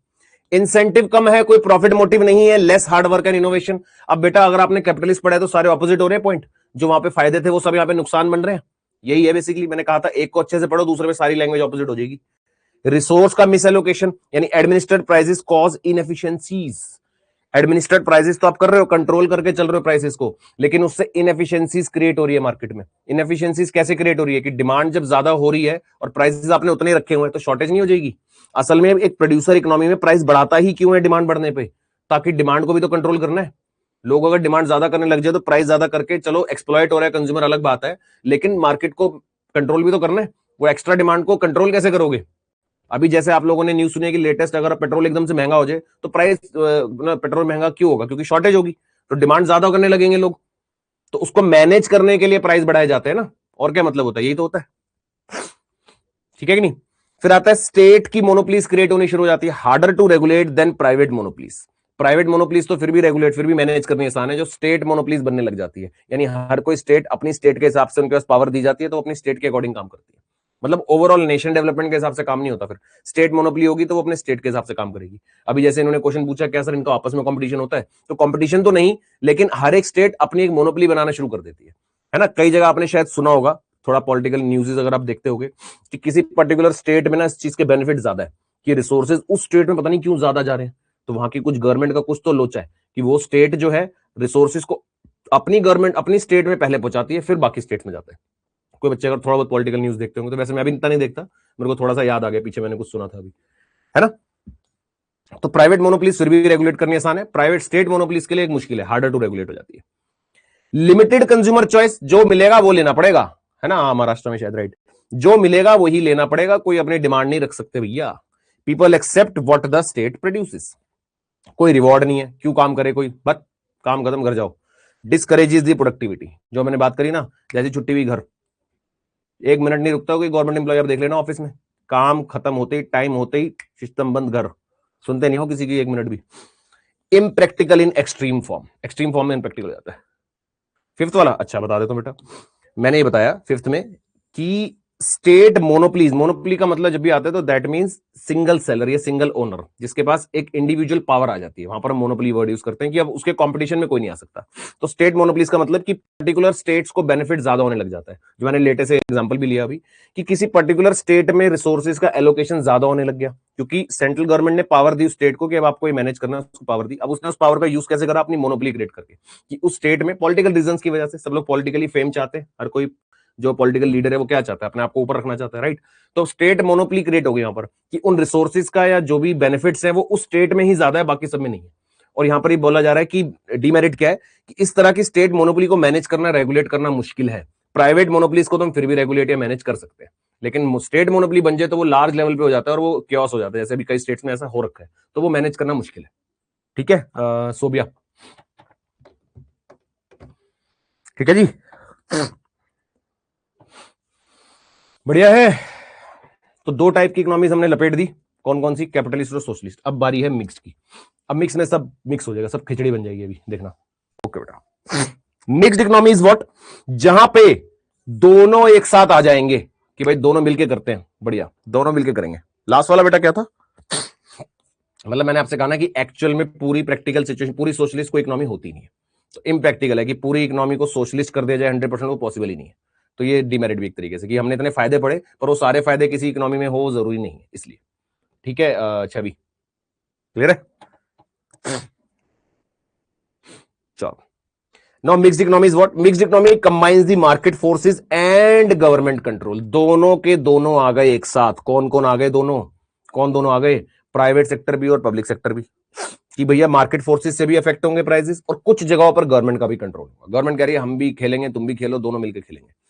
For resource allocations, it aims to take advantage of capitalism, यानी कि प्राइवेट प्रॉपर्टी, प्रॉफिट मोटिव। अब क्या पता है क्या सिंपल, आपने दो बातें अलग अलग पढ़ी अभी, आपने यहां बातें पढ़ी इसकी क्या कहते हैं कैपिटलिस्ट की, आपने सोशलिस्ट की पढ़ी, अब दोनों में एक साथ पढ़ेंगे, बस ये फर्क है। हाँ मोस्ट ऑफ द कंट्रीज में मिक्स्ड ही है, क्योंकि देखो ना, अगर थोड़ा सा इसका रीजन आप लोग समझने की कोशिश करो, कि हम सब कुछ प्राइवेट भी नहीं कर सकते, सब कुछ गवर्नमेंट भी नहीं कर सकते, इसलिए हम दोनों का मिक्सचर यूज करते हैं। ये रीजन है कि हम दोनों का मिक्सचर यूज करते हैं, कि कुछ सोशलिस्ट कुछ प्राइवेट, मतलब कुछ गवर्नमेंट कुछ प्राइवेट, कि कुछ सेक्टर्स ऐसे हैं जो गवर्नमेंट संभाल लेगी, कुछ सेक्टर्स ऐसे हैं जो प्राइवेट संभाल लेगी। गवर्नमेंट कौन से संभालेगी, जो कंट्री की सेफ्टी, सिक्योरिटी, हेल्थ, एजुकेशन, इन सबसे रिलेटेड होगी। प्राइवेट कौन सा संभालेगी, इनको छोड़ के बाकी सारे। तो जनरली दोनों ही होती है हर कंट्री में, तभी ओवरऑल डेवलपमेंट होती है। गवर्नमेंट प्रॉफिट नहीं ढूंढती, बट मिक्स है, तो अगर प्राइवेट का प्रॉफिट होगा तो वो प्रॉफिट गवर्नमेंट को भी होगा ना। क्या पूछा आपने, अगर सर गवर्नमेंट प्रॉफिट नहीं ढूंढती, बट मिक्स में तो अगर प्राइवेट को प्रॉफिट होगा, हाँ, तो वो प्रॉफिट गवर्नमेंट को भी होगा। प्राइवेट का प्रॉफिट गवर्नमेंट को क्यों होगा, समझा नहीं तुम्हारा क्वेश्चन, कैसे होगा। फॉर एग्जाम्पल प्राइवेट हॉस्पिटल है, गवर्नमेंट हॉस्पिटल है, गवर्नमेंट हॉस्पिटल में वो चीज फ्री में मिल रही है, या कई बार कॉस्ट होती है पर बहुत मिनिमम कॉस्ट होती है। प्राइवेट में वही बहुत एक्स्ट्रा और बहुत हाई कॉस्ट में मिल रही है, तो प्राइवेट का बेनिफिट हो रहा है, गवर्नमेंट का बेनिफिट क्या हो रहा है, ये कह सकते हैं कि टैक्स जाता है सरकार के पास। इस फॉर्म में बोल सकते हैं कि जो प्राइवेट सेक्टर्स अर्न करते हैं उसके ऊपर वो टैक्स पे करते हैं सरकार को। ऐसे आप कनेक्ट कर सकते हो, अगर आपकी बात को मैं थोड़ा सा रिलेवेंस दूं तो। ठीक है Leena, corporate tax, right sir. Main motive, हाँ वही बताया मैंने आपको, मेन मोटिव ये है कि अगर प्राइवेट सेक्टर सारी जगह आ जाएगा ना, सारी जगह आ जाएगा, तो जो हमने कैपिटलिस्ट इकोनॉमी के हमने वो नहीं पढ़े डीमेरिट्स, वो बहुत ज्यादा हो जाएंगे और इकोनॉमी हर्ट हो जाएगी। हाँ मुझे भी ऐसा लगा, तो मैंने टैक्स का एग्जांपल दिया। निकिता ने क्या पूछा, चल तो क्या समझ आया, क्या बोला था मैंने अभी, क्या पूछा था आपने, मोटिव, मोटिव क्या है इसका। तो देखो ना, अगर प्राइवेट सेक्टर सब जगह आ जाएगा, तो आपने पढ़े ना कैपिटलिस्ट इकोनॉमी के डीमेरिट्स, वो बहुत ज्यादा प्रिवेल कर जाएंगे, तो इकोनॉमी में एक्सप्लॉयटेशन बहुत ज्यादा बढ़ जाएगा, है ना, गैप बढ़ जाएगा रिच और पुअर का। अब आप एक बात समझो, अपनी कंट्री से एग्जांपल लो, हमारी कंट्री में बहुत सारे ऐसे लोग हैं जो प्रॉपर सारी फैसिलिटीज अवेलेबल मतलब नहीं ले पाते, राइट। जैसे प्राइवेट हॉस्पिटल्स या प्राइवेट स्कूल्स की फैसिलिटीज को वो लोग नहीं मैनेज कर पाते, तो उनके लिए क्या करा गया, फ्री स्कूल्स दिए गए, फ्री एजुकेशन भी दी गई है, फ्री हेल्थ, जो कि एक राइट भी दिया गया, right to be healthy and right to be educated, right to health, है ना, कॉन्स्टिट्यूशन में लिखा गया। तो बेसिकली इसलिए गवर्नमेंट का भी कंट्रोल होना जरूरी है। अगर सिर्फ प्राइवेट होगा, इसके ऊपर पूरा चैप्टर आएगा आपका अलग से, मार्केट फेलियर्स वाला, कि जहां पर बताया जाएगा कि प्राइवेट सेक्टर जब होता है तो क्या होता है, और किस लिए उसमें गवर्नमेंट इंटरवेंशन को होना जरूरी होता है, गवर्नमेंट का आना जरूरी हो जाता है। ठीक है, चलो वापिस। तो ये पढ़ा हमने। अच्छा, मैंने कहा दोनों को, अब जो हमने दो बातें अलग अलग पढ़ी ना, अब हम दोनों को एक साथ पढ़ेंगे यहां पर, बस ये फर्क है ना, कि भैया एक ऐसी जगह, एक ऐसी इकोनॉमी जहां पर कैपिटलिज्म के भी फायदे हो, that is private profit and innovation, ये सब, और सोशलिज्म भी हो, जैसे वेलफेयर और रेगुलेशन, मतलब दोनों चीजों का मिक्सचर देखने को मिले, वाइल अवॉइडिंग देयर ड्रॉबैक्स, उनके नुकसान को छोड़ के उनके फायदे उठाए जाए, दोनों के मतलब प्राइवेट के फायदे और सोशल के फायदे, दोनों के फायदे उठाए जाए। चलो, private sector produces goods and services for profit, public sector किस लिए करता है, key industries to ensure the welfare, भैया सबका भला हो, है ना, वो तो चलो अंदर की बातें अलग है, पर जनरली हम जो पढ़ते हैं वो क्या है कि पब्लिक सेक्टर किस लिए क्रिएट करता है, सबका भला हो, लेकिन जो प्राइवेट सेक्टर है वो किस लिए करता है, फॉर प्रॉफिट।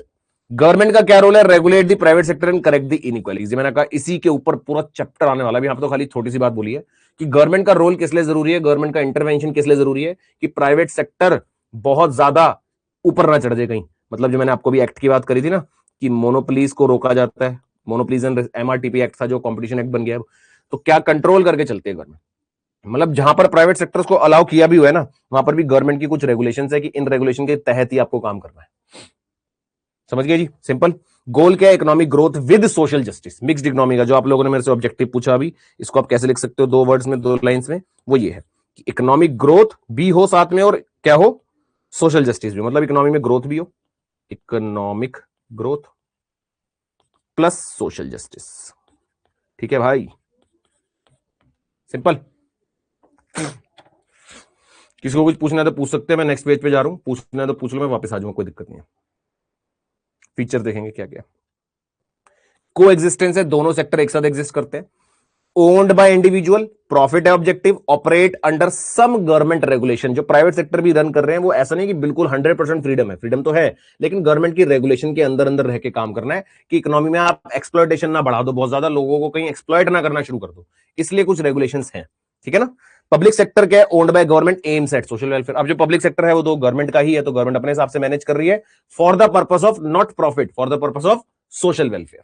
जॉइंट सेक्टर, कई बार क्या है, both government and private enterprises work together, जो हमने डिसइन्वेस्टमेंट वाली बात नहीं करी आपसे, जैसे एलआईसी ने ना अपना कुछ पार्ट प्राइवेट सेक्टर को बेच दिया, तो गवर्नमेंट तो वो पहले से ही था, तो गवर्नमेंट और प्राइवेट अब मिक्स हो गए उसके अंदर, है ना। तो कुछ सेक्टर्स ऐसे होते हैं यहाँ पे गवर्नमेंट और प्राइवेट दोनों मिलके भी काम करते हैं, तो ये एक फीचर है मिक्स्ड इकोनॉमी का कि जॉइंट सेक्टर भी देखा जाता है। समझ गए, तो क्या बातें पड़ी कि प्राइवेट अलग से होगा अंडर द गवर्नमेंट रेगुलेशन, दूसरा होगा गवर्नमेंट का खुद का पार्ट जो प्ले कर रही है for the purpose of social welfare, तीसरा होगा कोई ऐसे सेक्टर्स भी होंगे जहां पर दोनों मिलके काम कर रहे हैं, यहाँ पर गवर्नमेंट और प्राइवेट दोनों का रोल है। कुछ आपने हॉस्पिटल से अपने नाम सुने होंगे जिनको सेमी गवर्नमेंट बोला जाता है, कि ये सेमी गवर्नमेंट है, तो यानी कि वो है तो प्राइवेट पर उसमें गवर्नमेंट भी कंट्रोल्ड है, या वो है तो गवर्नमेंट पर उसमें प्राइवेट सेक्टर से अपना मान लो कुछ पार्ट लगाया हुआ है ना। क्लियर है बेटा, सब कुछ क्लियर होता चल रहा है, सिंपल टॉपिक है, बढ़िया। मिक्स्ड इको को फीचर है, बट ये कम कैसे करती है, जैसे एलआईसी का कुछ पार्ट बेचा है, तो इससे हमारा क्या फायदा हुआ, तुम्हारा कोई फायदा हुआ नहीं हो, सरकार के पास तो पैसा आ गया, सरकार को पैसा चाहिए तो सरकार ने पैसा दे दिया, और जनरली डिसइन्वेस्टमेंट एक तो पैसे के लिए करी जाती है, डिसइन्वेस्टमेंट मतलब जो सरकार अपना कोई यूनिट उठा के प्राइवेट सेक्टर को बेच देती है, तो एक तो सरकार इसलिए करती है कि उनको पैसा चाहिए, दूसरा वो इसलिए करते हैं कि वो उसके अंदर कुछ डेवलपमेंट, कुछ एफिशिएंसीज, कुछ इनोवेशंस लाना चाहती है उस पर्टिकुलर सेक्टर में जिसकी वो डिसइन्वेस्टमेंट कर रही है, तो इन दोनों ऑब्जेक्टिव से सरकार डिसइन्वेस्टमेंट करती है, ये फायदा हुआ सरकार का, जिसका इनडायरेक्ट बेनिफिट लोगों को मिलता है। ठीक है मोहित, डाउट पूछ रहे हो क्या आप, या बता रहे हो कुछ?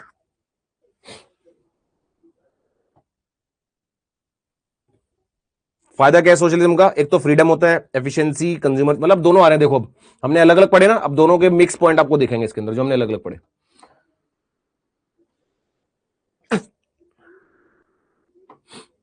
है ना। फ्रीडम भी होगा, हमने इसमें पढ़ा था, एफिशिएंसी, कंज्यूमर की चॉइस, सब कुछ आ गया एक तरह है ना। Encourage the innovation and enterprise, जो उसमें था कैपिटलिज्म में, तो यहां पे भी है, क्योंकि प्राइवेट तो प्रिवेल कर ही रहे हैं ना। अब शार्क टैंक कहां देखा, इंडिया में तो देखा हमने, तो प्राइवेट सेक्टर प्रिवेल कर रहा है, न्यू आइडियाज को, न्यू स्टार्टअप्स को, न्यू इनोवेटर्स को, न्यू एंटरप्रेन्योर्स को बेनिफिट दिया जा रहा है, एनकरेज किया जा रहा है। Combines the planning and growth and equality, planning with growth and equality, कि प्लानिंग जो होगी वो ग्रोथ और इक्वालिटी दोनों तरीके से होगी, कि इकोनॉमी की ग्रोथ भी हो और इक्वालिटी भी इंश्योर करी जाए। हाँ मोहित, बिल्कुल ठीक। Prevents exploitation and harmful competition through regulations, exploitation नहीं होता जो हमने डिस्कस किया, ज्यादा प्राइसेस चार्ज करना, जरूरत से ज्यादा एक्सप्लॉयटेशन करना लेबर्स का या कंज्यूमर्स का, वो नहीं होगा, है ना। और हार्मफुल कंपटीशन भी नहीं होगा, हार्मफुल कंपटीशन को भी प्रिवेंट करा जाता है, बचाया जाता है। हार्मफुल कंपटीशन क्या है कि कोई एक डोमिनेंट बन जाए ज्यादा कंपटीशन के चक्कर में, तो कंपटीशन बरकरार रहे पर एक अच्छे तरीके से, हार्मफुल कंपटीशन ना, ठीक है, तो उसके लिए प्रॉपर रेगुलेशन है, रूल्स एंड रेगुलेशन है। ठीक है जी, यहां तक क्लियर है? चलो जी। अच्छा, डीमेरिट से ऊपर वाली स्लाइड नीचे आ गई क्या? डीमेरिट्स हमने पढ़ा नहीं था? पढ़ तो लिया था। अच्छा, इसके अंदर excessive control cause inefficiencies and corruption, hard to balance. ठीक है, weak regulation leads to private sector. ये सोशलिज्म नहीं है, ये मिक्स्ड को कह सकते हैं यहां पर कि मिक्स में एक्सेसिव कंट्रोल जब हो जाता है, ये मिक्स्ड है बेटा। ठीक है, एक्सेसिव कंट्रोल जब हो जाता है तो that cause inefficiencies and corruption. अगर गवर्नमेंट का कंट्रोल जरूरत जितना है उतना ठीक है, जरूरत से ज्यादा हो जाए तो करप्शन और इनएफिशिएंसीज हो जाती है। Hard to balance public and private sector, को बैलेंस करना मुश्किल हो जाता है। ठीक है जी। गोल्डन पाथ किसमें पढ़ा आपने, पहले बताओ?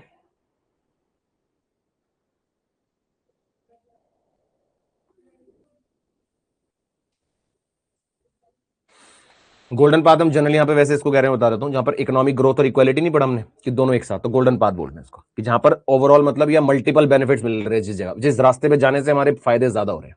ठीक है छवि? हाँ, और अगर देखो ज्यादा कंट्रोल हुआ तो भी दिक्कत है, और हमने कहा अगर रेगुलेशंस कम हुई अगर, तो वो भी प्राइवेट सेक्टर को डोमिनेंस दे देगी, प्राइवेट सेक्टर डोमिनेट कर देगा। बता दिया बेटा मैंने छवि। ठीक है, चलो भाई, एमसीक्यू की तरफ मूव कर रहे हैं। किसी बच्चे को कुछ पूछना है तो पूछ सकते हैं, नहीं तो हमारा असली खेल शुरू होने जा रहा है। किसी बच्चे का अगर लगता है अभी भी कोई डाउट है, वो डाउट क्लास के लिए बचा के रखना चाहता है तो कोई परेशानी नहीं है, वो भी कर सकते हैं। चलो जी, मेन कार्ड शुरू करें।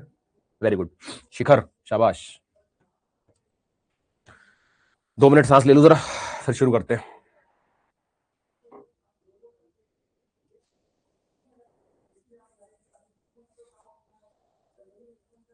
चलो जी, तो बात करते हैं एमसीक्यू की। धड़ाधड़ आंसर पेलने हैं। जिस बच्चे को आंसर नहीं पता कोई दिक्कत नहीं, वो भी इसको जो लग रहा है गैस करो, किसी के आंसर को देख के मत करो। ठीक है ना? पानी पी लो बेटा, अभी है नहीं, मेरे को उठ के जाना पड़ेगा, क्लास के बाद करते हैं। कोई नहीं, मेरे को कोई नहीं देता अरित्रा यार, यहाँ पे सब ऐसी है मेरे साथ ना। बहुत अच्छे समझ आ गया। अभी और अच्छे से क्लियर हो जाएगा। जो छोटी मोटी चीजें होंगी या तो रिवाइज हो जाएंगी, या नहीं आती होंगी तो माइंड में बैठ जाएंगी। चैप्टर 100% क्लियर हो जाएगा अभी। और आप लोगों के लिए आज एक और चीज है कि क्लास के बाद आप लोगों को ऐप पर जो हमने चैप्टर का यूनिट 1 करा था कल, और जो यूनिट 2 करा है, इनके प्रैक्टिस क्वेश्चन मिलेंगे आज, जिनको आपको प्रैक्टिस करने और डाउट्स लेने नेक्स्ट क्लास में। ठीक है ना? चलो शुरू करते हैं, बहुत टाइम वेस्ट कर दिया। अरे पहले स्टार्टिंग में कहां गए? चलो, तो दिया आ गया भाई हमारा एमसीक्यू। रुको, मैं मैनेजमेंट में मेल, अरे नहीं नहीं कोई जरूरत नहीं है, मजाक करो, मैं क्लास से पहले करके आता हूं सब कुछ कार्यक्रम। चलो भाई, पहला क्वेश्चन पेलना शुरू करो, आंसर जल्दी से। विच of the following is not one of the 4 basic economic problem? Simple question, जल्दी फेंको आंसर मेरे ऊपर, फेंको आंसर जल्दी जल्दी फटाफट। पोल नहीं यार, पोल उसमें मेरे को टाइप करना पड़ता है, लिखना पड़ता है, करेक्ट आंसर मार्क करना पड़ता है, फिर आप आंसर बताओगे, बहुत टाइम लगता है यार। किसी दिन अगर हम सिर्फ एमसीक्यू करने बैठेंगे ना किसी क्लास में, तब कर लेंगे। ठीक है, तब पक्का करेंगे, मेरा वादा है। सी बेटा शाबाश, बहुत ही बढ़िया। कह रहे कौन सी इसमें से नहीं है, तो वेयर टू प्रोड्यूस वाली जो है वो सेंट्रल प्रॉब्लम नहीं है, तो करेक्ट ऑप्शन इज सी। सब बच्चों को अच्छे से पता है वाला, बहुत बेसिक क्वेश्चन है। Next, in a capitalist economy what determines what to produce? Capitalist में व्हाट टू प्रोड्यूस किससे डिसाइड होगा कि क्या प्रोड्यूस करना है? ध्यान से देख के सोच के बताना है।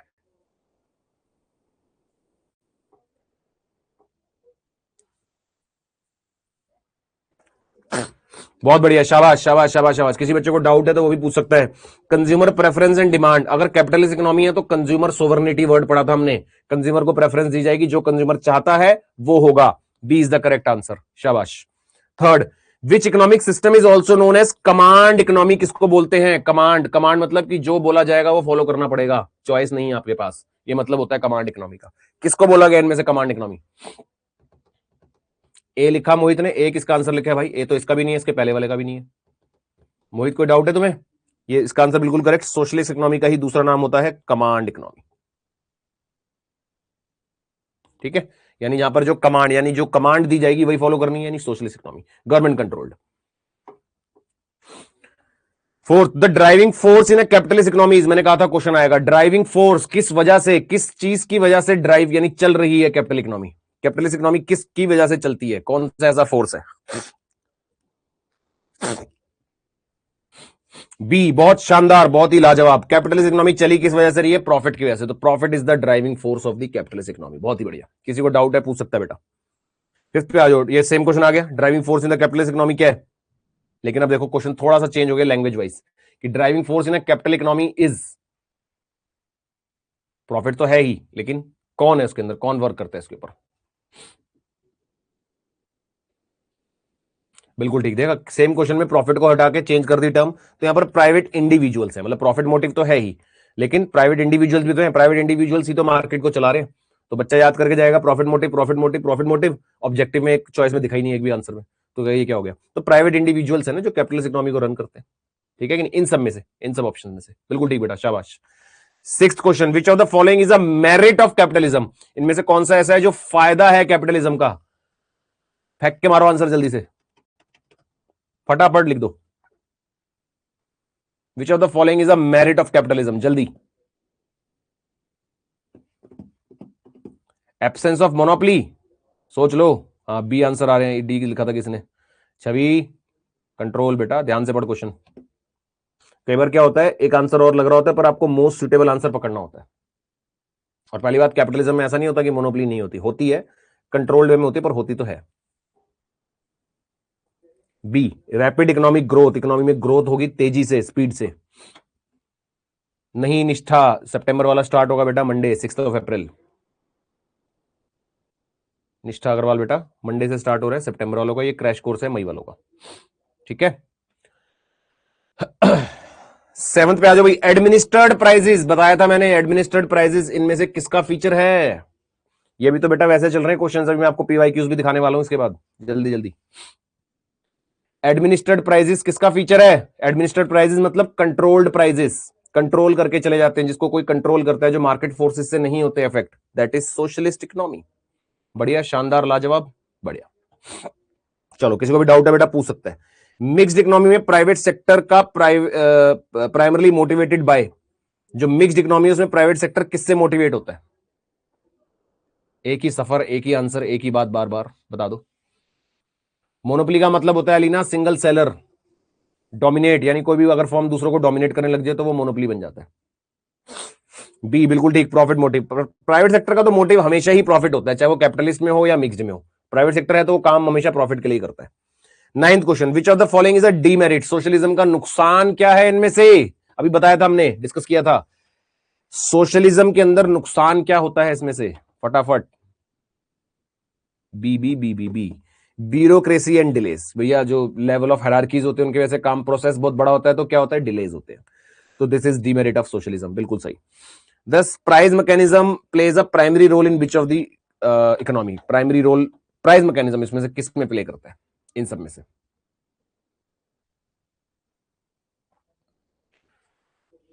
बीबी याद आ रही है, अच्छा, बी, शाबाश। कैपिटलिस्ट प्राइस मैकेनिज्म क्या था, market forces of demand and supply, demand and supply से प्राइस एडजस्ट होता है। कोई बच्चा कुछ कहना चाहता है क्या, ये गलती से हो रहा है, अन्य कुछ कहना चाहते हो आप, ओके कर दूं, गलती से तो नहीं किया आपने, कर दिया ओके। हेलो, वॉइस आ रही है आपको, अन्य गलती से किया क्या आपने, गलती से किया होगा पक्का, हेलो, गलती से होगा, चलो कोई नहीं, तो ये हो गया। Next, what does the consumer sovereignty means in capitalist economy, consumer sovereignty का मतलब क्या है, क्या है कंज्यूमर सोवर्निटी का मतलब।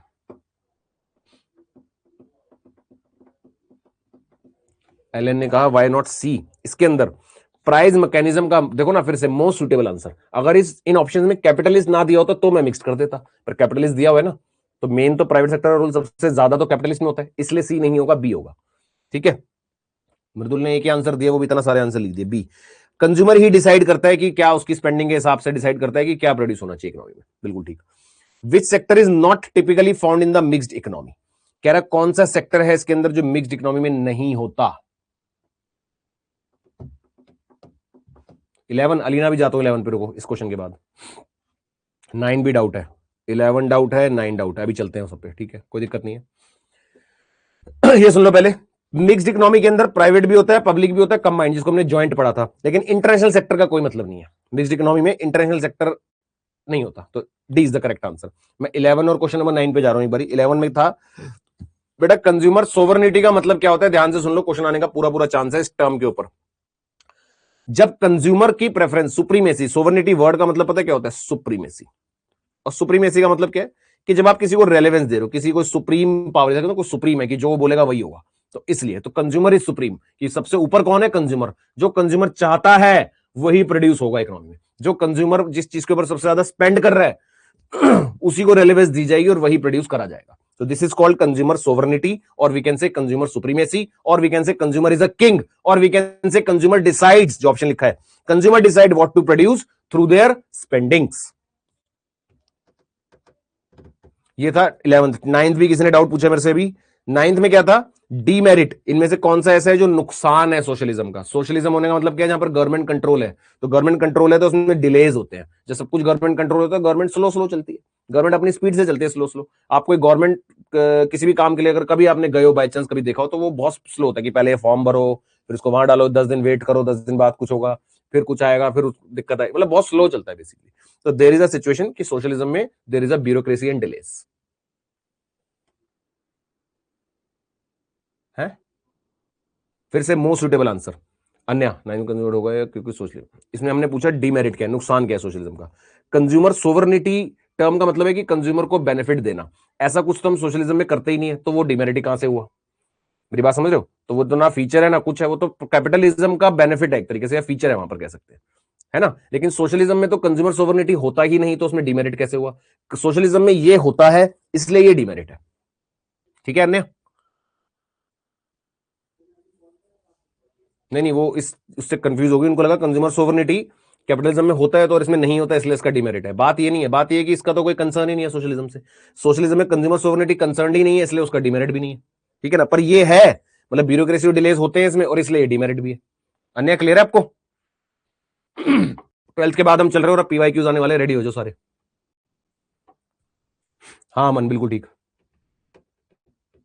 अन्य कंफर्म कर दो एक बार, आपको क्लियर हो गया कि नहीं, फिर मैं आगे बढ़ूं। शाबाश। तो ये हो गए 12th तक।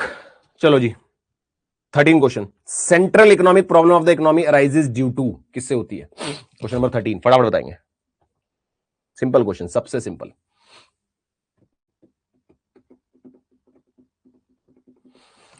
कोई भी सेंट्रल प्रॉब्लम जो है वो अराइज होती ही क्यों है? क्यों होती है अराइज? क्योंकि there is a scarcity, scarcity की वजह से ऐसा होता है। A is the correct answer. ठीक है ना? लाल रंग लेते हैं। ये हो गया 13। 14 पे आ जाओ। विच of the following is not one of the 4 basic economic problems of an economy? कौन सी ऐसी है जिसमें से 4 basic economic problems of the economy का पार्ट नहीं है? नॉट वाले क्वेश्चंस पे ध्यान देना है। 14 का आंसर बताओ जल्दी से, क्या नहीं है? ये हमने डिस्कस करा है वैसे ऊपर ऑलरेडी, देखो पेपर में आया हुआ आपके जनवरी में। बी वेयर टू प्रोड्यूस, जनवरी 2025 का क्वेश्चन है, where to produce is the correct answer. किसी को भी डाउट है वो लिख दो, मैं देख रहा हूं comments. Which of the following is related with the total arrangement for the production and distribution of goods and services in the society? ध्यान से पढ़ेंगे क्वेश्चन, सितंबर 2024 में आया हुआ क्वेश्चन है, ध्यान से पढ़ेंगे। पढ़ो और आंसर करो। थोड़ा सोचना पड़ेगा इसमें, पर हो जाएगा। थोड़ा सफाई कर दूं, पढ़ने में आसानी हो। ये लो, सी सी सी। मोहित ने बीच में बी लिखा है। मोहित तुम अलग सा आंसर क्यों लिख दो तो बीच में? मृदुल सी, मन बी। क्या था क्वेश्चन समझते हैं एक बार, कुछ बच्चों को हो सकता ना आए। Which of the following is related with the total arrangement, total total arrangement for the production and distribution? किसने हैंड रेस किया है भाई? हर्षिता कुछ कहना चाहते हो? Yes Harshita, you want to say something? गलती से हो गया, चलो कोई नहीं। क्या लिख दिया? आलोक जैन जी क्या लिख दिया? हाँ बता रहा हूं, देखो। विच of the following is related with the total arrangement for the production and distribution of goods and services in the society? ये एक डेफिनेशन से क्वेश्चन बना है आपका, कि कौन सा ऐसा इसमें से जो हम बात कर रहे हैं इकोनॉमिक प्रॉब्लम है, चॉइस है, सिस्टम है, या इंस्टीट्यूशन है इकोनॉमिक, जिसके अंदर टोटल अरेंजमेंट करा जाता है प्रोडक्शन एंड डिस्ट्रीब्यूशन, कि कितना प्रोड्यूस होगा, कितना डिस्ट्रीब्यूट होगा, किस चीज का, गुड्स एंड सर्विसेज का। ठीक है ना? कितना प्रोड्यूस और कितना डिस्ट्रीब्यूट होगा, या कैसे प्रोड्यूस और कैसे डिस्ट्रीब्यूट होगा गुड्स एंड सर्विसेज सोसाइटी में। इस बात का जो टोटल अरेंजमेंट करा जाता है, ये किसकी डेफिनेशन का पार्ट है? प्रॉब्लम तो नहीं है, इकोनॉमिक प्रॉब्लम तो कुछ और होती है, what to produce, how to produce, है ना। और इकोनॉमिक चॉइस भी अलग है, वो तो स्कैरसिटी से रिलेटेड है। इकोनॉमिक इंस्टीट्यूशन तो इनमें से कुछ है नहीं, इकोनॉमिक इंस्टीट्यूशन तो किसी पर्टिकुलर अथॉरिटी की बात हो रही है। तो पूरा इकोनॉमिक सिस्टम जो है ये उसकी डेफिनेशन का हिसाब है। ये डेफिनेशन से क्वेश्चन बनता है कि total arrangement for the production and distribution for goods and services in the society. हाँ कोई बात नहीं हर्षिता, चलो सी इज द करेक्ट आंसर बच्चों। 16 पे, what implication does the resource scarcity of economy have? दिसंबर 2023।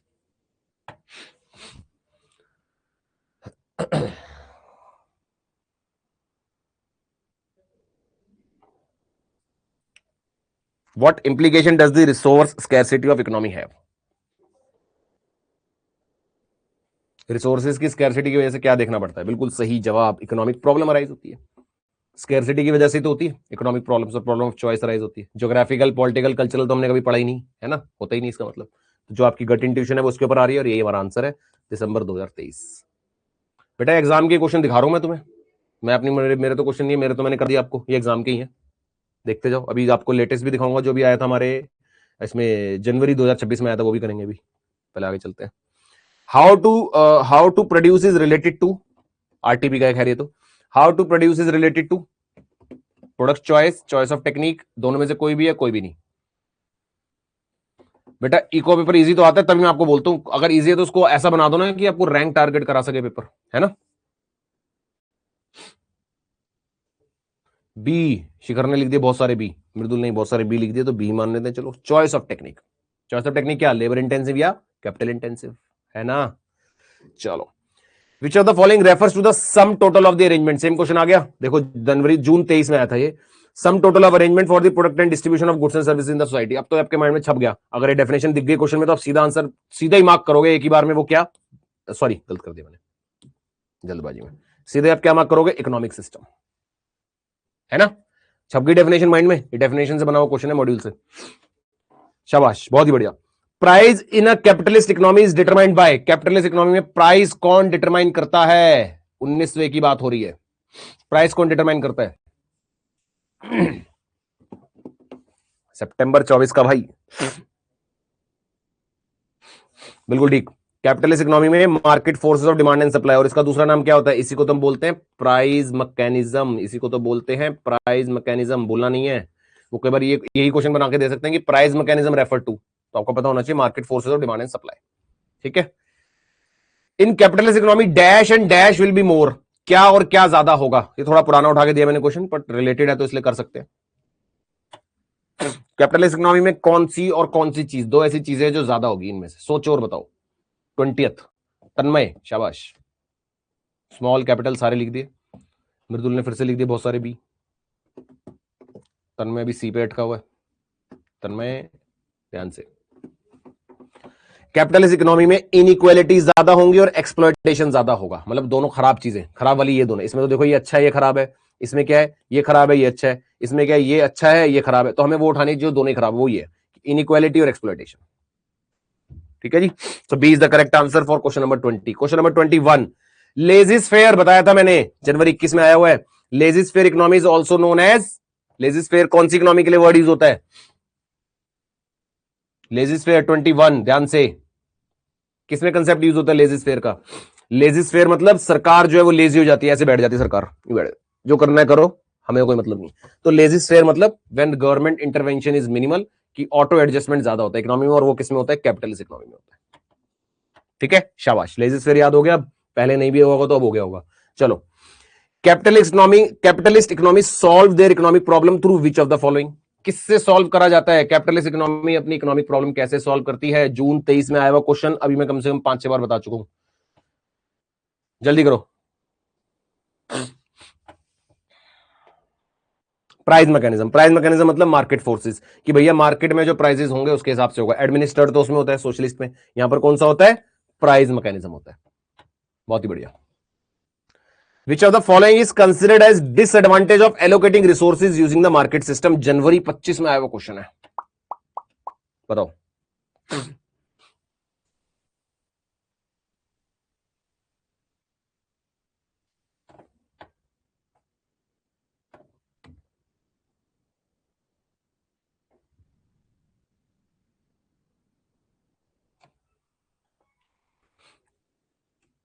हाँ, income will tend to be unevenly distributed, बिल्कुल ठीक।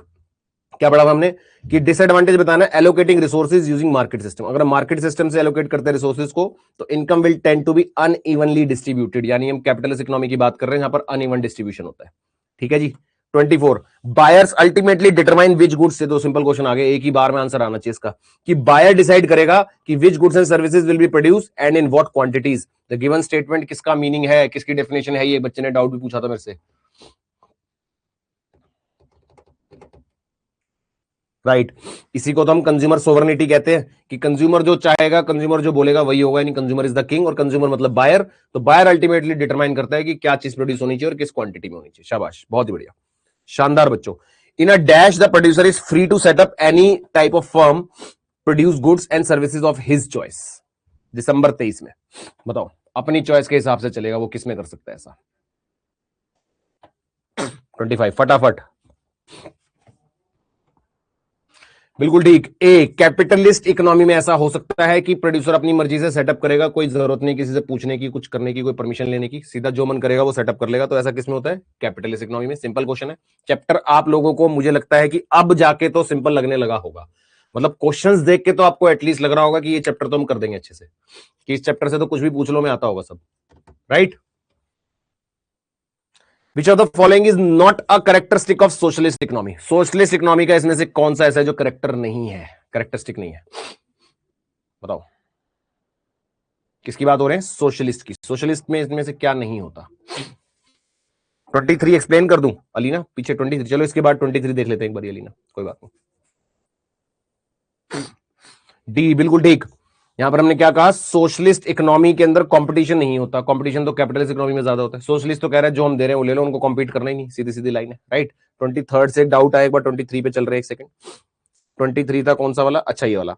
देखो इस क्वेश्चन में ना ये बात ये बोली गई है, इसको ना इन्होंने डायरेक्टली कैपिटल इकोनॉमी नहीं लिखा, कैपिटलिस्ट इकोनॉमी कैसे लिखा है कि is considered, which of the following is considered as a disadvantage of allocating resources using market system. पहले आपको इस बात को समझना पड़ेगा कि मार्केट सिस्टम के को यूज करके रिसोर्सेज को एलोकेट करना मतलब कैपिटलिस्ट इकोनॉमी की बात हो रही है। मार्केट सिस्टम मतलब market forces of demand and supply, है ना। तो जैसे हमें कैपिटलिस्ट इकोनॉमी आइडेंटिफाई हो गई, तो कैपिटलिस्ट इकोनॉमी में क्या होता है? इनकम जो है वो अनइवनली डिस्ट्रीब्यूट होती है, यानी रिचर पुअर का गैप जो है वो बढ़ता है, ठीक है, रिचर पुअर का गैप बढ़ता है। तो इसलिए तो ये वाली स्टेटमेंट से हमने आइडेंटिफाई किया कि कैपिटलिस्ट इकोनॉमी की बात हो रही है, और कैपिटलिस्ट इकोनॉमी के अंदर क्या होता है? इनकम का गैप बढ़ता है, अनइवन डिस्ट्रीब्यूशन होता है, ठीक है लीना, शाबाश, वेरी गुड। 27 भाई, socialist economy is also known as, socialist economy को क्या बोलते हैं इनमें से? बताया था मैंने पीछे भी, आया हुआ देखो एग्जाम में, आपको लग रहा होगा मैं फालतू बातें बता रहा हूं, एग्जाम में आए हुए क्वेश्चन है। ए शाबाश, हम सोशलिस्ट इकोनॉमी को क्या बोलते हैं? कमांड इकोनॉमी की, जो सरकार बोलेगी वही करना पड़ेगा, कमांड जो होगी वही फॉलो होगी, ठीक है। ए बी क्या लिखते हैं बीच में? बी क्यों लिख रहे हैं बच्चे बीच में? बी कौन लिख रहा है? बी नहीं है, अन्य क्या हो गया? सोशलिस्ट इकोनॉमी का जो दूसरा नाम है वो क्या होता है? कमांड। पर ध्यान से देखो, सेंट्रली प्लान्ड, हाँ वैसे बात तो सही पकड़ी आपने, सेंट्रली प्लान्ड भी तो है, और नीचे का option both A and B भी दिया हुआ, तो कमांड इकोनॉमी भी है हमारे पास और सेंट्रली प्लान्ड भी है, दोनों है। कमांड इकोनॉमी इसका दूसरा नाम होता है, और ये हमारी सेंट्रली प्लान्ड इकोनॉमी भी तो होती है बी, और हमें ऑप्शन भी दिया हुआ देखो, बोथ ए एंड बी, यानी D will be the correct answer, जल्दबाजी नहीं। ए और बी दोनों है, कमांड इकोनॉमी भी और सेंट्रल प्लान्ड भी है। सोशलिस्ट इकोनॉमी में तो होती है सेंट्रली प्लान्ड की, एक जगह से सारी प्लानिंग होगी, वो सबको फॉलो करनी है, बताया था ना, सेंट्रलाइज और डिसेंट्रलाइज। प्राइवेट में होता है डिसेंट्रलाइजेशन, सोशलिस्ट में क्या होता है? सेंट्रलाइज्ड। तो ये दोनों ही आंसर होंगे बेटा, क्लियर है? यानी कि ए एंड बी, यानी कि D is the correct answer. Harshita, A भी होगा बी भी होगा,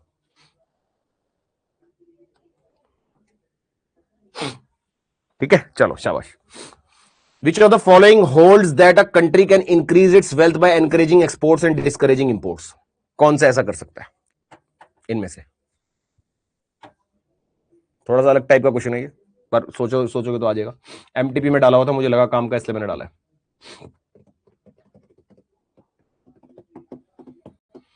वैसे आपको बता देता हूं, ये चैप्टर जो है ना, ये क्वेश्चन जो इस चैप्टर से रिलेटेड नहीं है बिल्कुल भी, लेकिन ये क्वेश्चन मैंने क्यों डाला है? क्योंकि इसमें कैपिटलिज्म और सोशलिज्म वर्ड दिख रहा था, इस वजह से, ठीक है ना। इसमें ये आपका एक थ्योरी आएगी इंटरनेशनल ट्रेड से रिलेटेड, जो बाद में, बहुत बाद में चैप्टर है वाला, जिसमें इंपोर्ट और एक्सपोर्ट से रिलेटेड बातें होंगी, ठीक है ना। तो वहां पर एक थ्योरी का नाम है, तो उसके अंदर कैपिटलिज्म और सोशलिज्म जो कि आप इस यूनिट में पढ़ रहे हो, और जो आप उस यूनिट में जाके पढ़ोगे मर्केंटाइलिज्म, तो आप इन दोनों में कंफ्यूज ना हो जाओ, इसलिए क्वेश्चन मैंने इसमें डाला है, ठीक है ना। जिन बच्चों ने अगर पहले पढ़ा उनको आ रहा होगा, जो मेरे से पहले पढ़े हुए बच्चे, किसके अंदर किसके ऊपर कंसर्न होता है?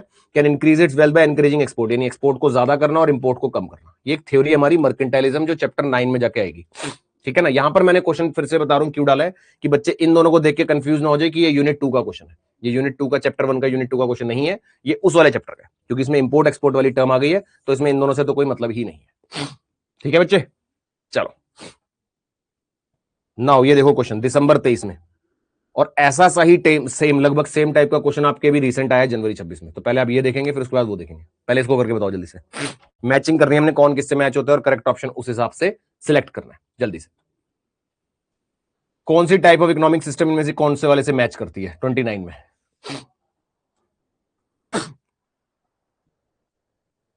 सीधा पकड़ लिया कई बच्चों ने आंसर। भाई कैपिटलिस्ट मुझे दिख रहा है कि किससे मैच हो रहा है, मिक्स ऑफ प्राइस मैकेनिज्म। नहीं, मिक्स थोड़ी होता है ये। कैपिटलिस्ट क्या होता है, प्राइस मैकेनिज्म, यानी ए का 2। तो देखो इन क्वेश्चंस को करने का तरीका क्या है, जैसे आपको एक का आंसर मिल जाए वो सर्च कर लो, ए का 2 किसमें, ए का 2 मेरे को एक में ही दिख रहा है सिर्फ। अगर एक में दिख रहा है तो वही करेक्ट है, बात खत्म, और कुछ देखो ही मत। अगर किसी और ऑप्शन में भी होता A2, तो फिर मैं आगे नेक्स्ट देखता कि बी किससे मैच हो रहा है, फिर वो देखता A2 और B3 है मान लो, तो B3 और कहां पे दिया हुआ है। मेरी बात समझ रहे हो? इन क्वेश्चंस को करने के लिए डरने वाली बात नहीं है, एक ऑप्शन अगर मैच हो जाए तो सीधा आंसर मिल गया आपको। जैसे मेरे को A2 दिखा तो D इज करेक्ट। ठीक है ना अमन बस्कर भाई।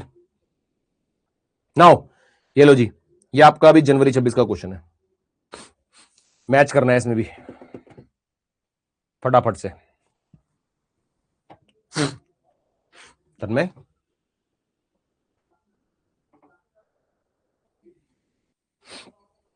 30th क्वेश्चन जनवरी 26 का देख लो बेटा। जो अभी पेपर दे के आए हैं जनवरी वाले बच्चे, उनको ये क्वेश्चन दिखा होगा एग्जाम में। मतलब आप लोगों ने अगर मान लो जनवरी में पेपर दिया होता तो ये क्वेश्चन आपके सामने होता। अब आंसर बता दो। 30th का D, D D D D क्या कह रहा है, फर्स्ट का सी, फर्स्ट का सी क्या है, कैपिटलिस्ट जो है वो एनकरेज करेगा एंटरप्राइज रिस्क मैनेजमेंट, ठीक है। और सेकंड का ए बोले तो सोशलिस्ट जो है वो क्या करेगा, कमांड इकोनॉमी, बिल्कुल ठीक। और मिक्स्ड जो है वो क्या करेगा, हाई डिग्री ऑफ कॉपरेट, बिल्कुल ठीक बेटा। तो यानी कि डी।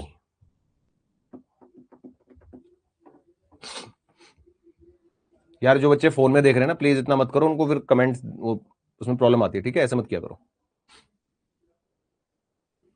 बाकी बच्चों को प्रॉब्लम हो रही है, प्लीज डोंट डू दिस, ठीक है।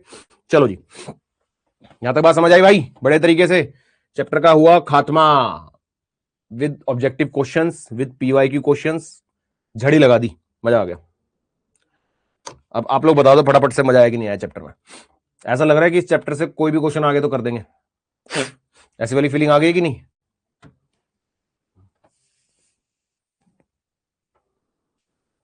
चैप्टर 1 हमारा पूरा हो चुका है, ठीक है। आपको कुछ प्रैक्टिस क्वेश्चंस इसके मिलेंगे आज, और इन दोनों चैप्टर्स के जो हमने नोट्स अभी डिस्कस करें ये भी मिल जाएंगे आपको, ठीक है ना। किसी बच्चे को और कुछ कुछ भी बोलना चाहे बेटा, अच्छा लगे वही बताया करो, ना समझ आए वही बताया करो, दोनों बताया करो। कॉन्फिडेंस आ गया इस चैप्टर में, बहुत बढ़िया बेटा, शानदार, यही सुनना था।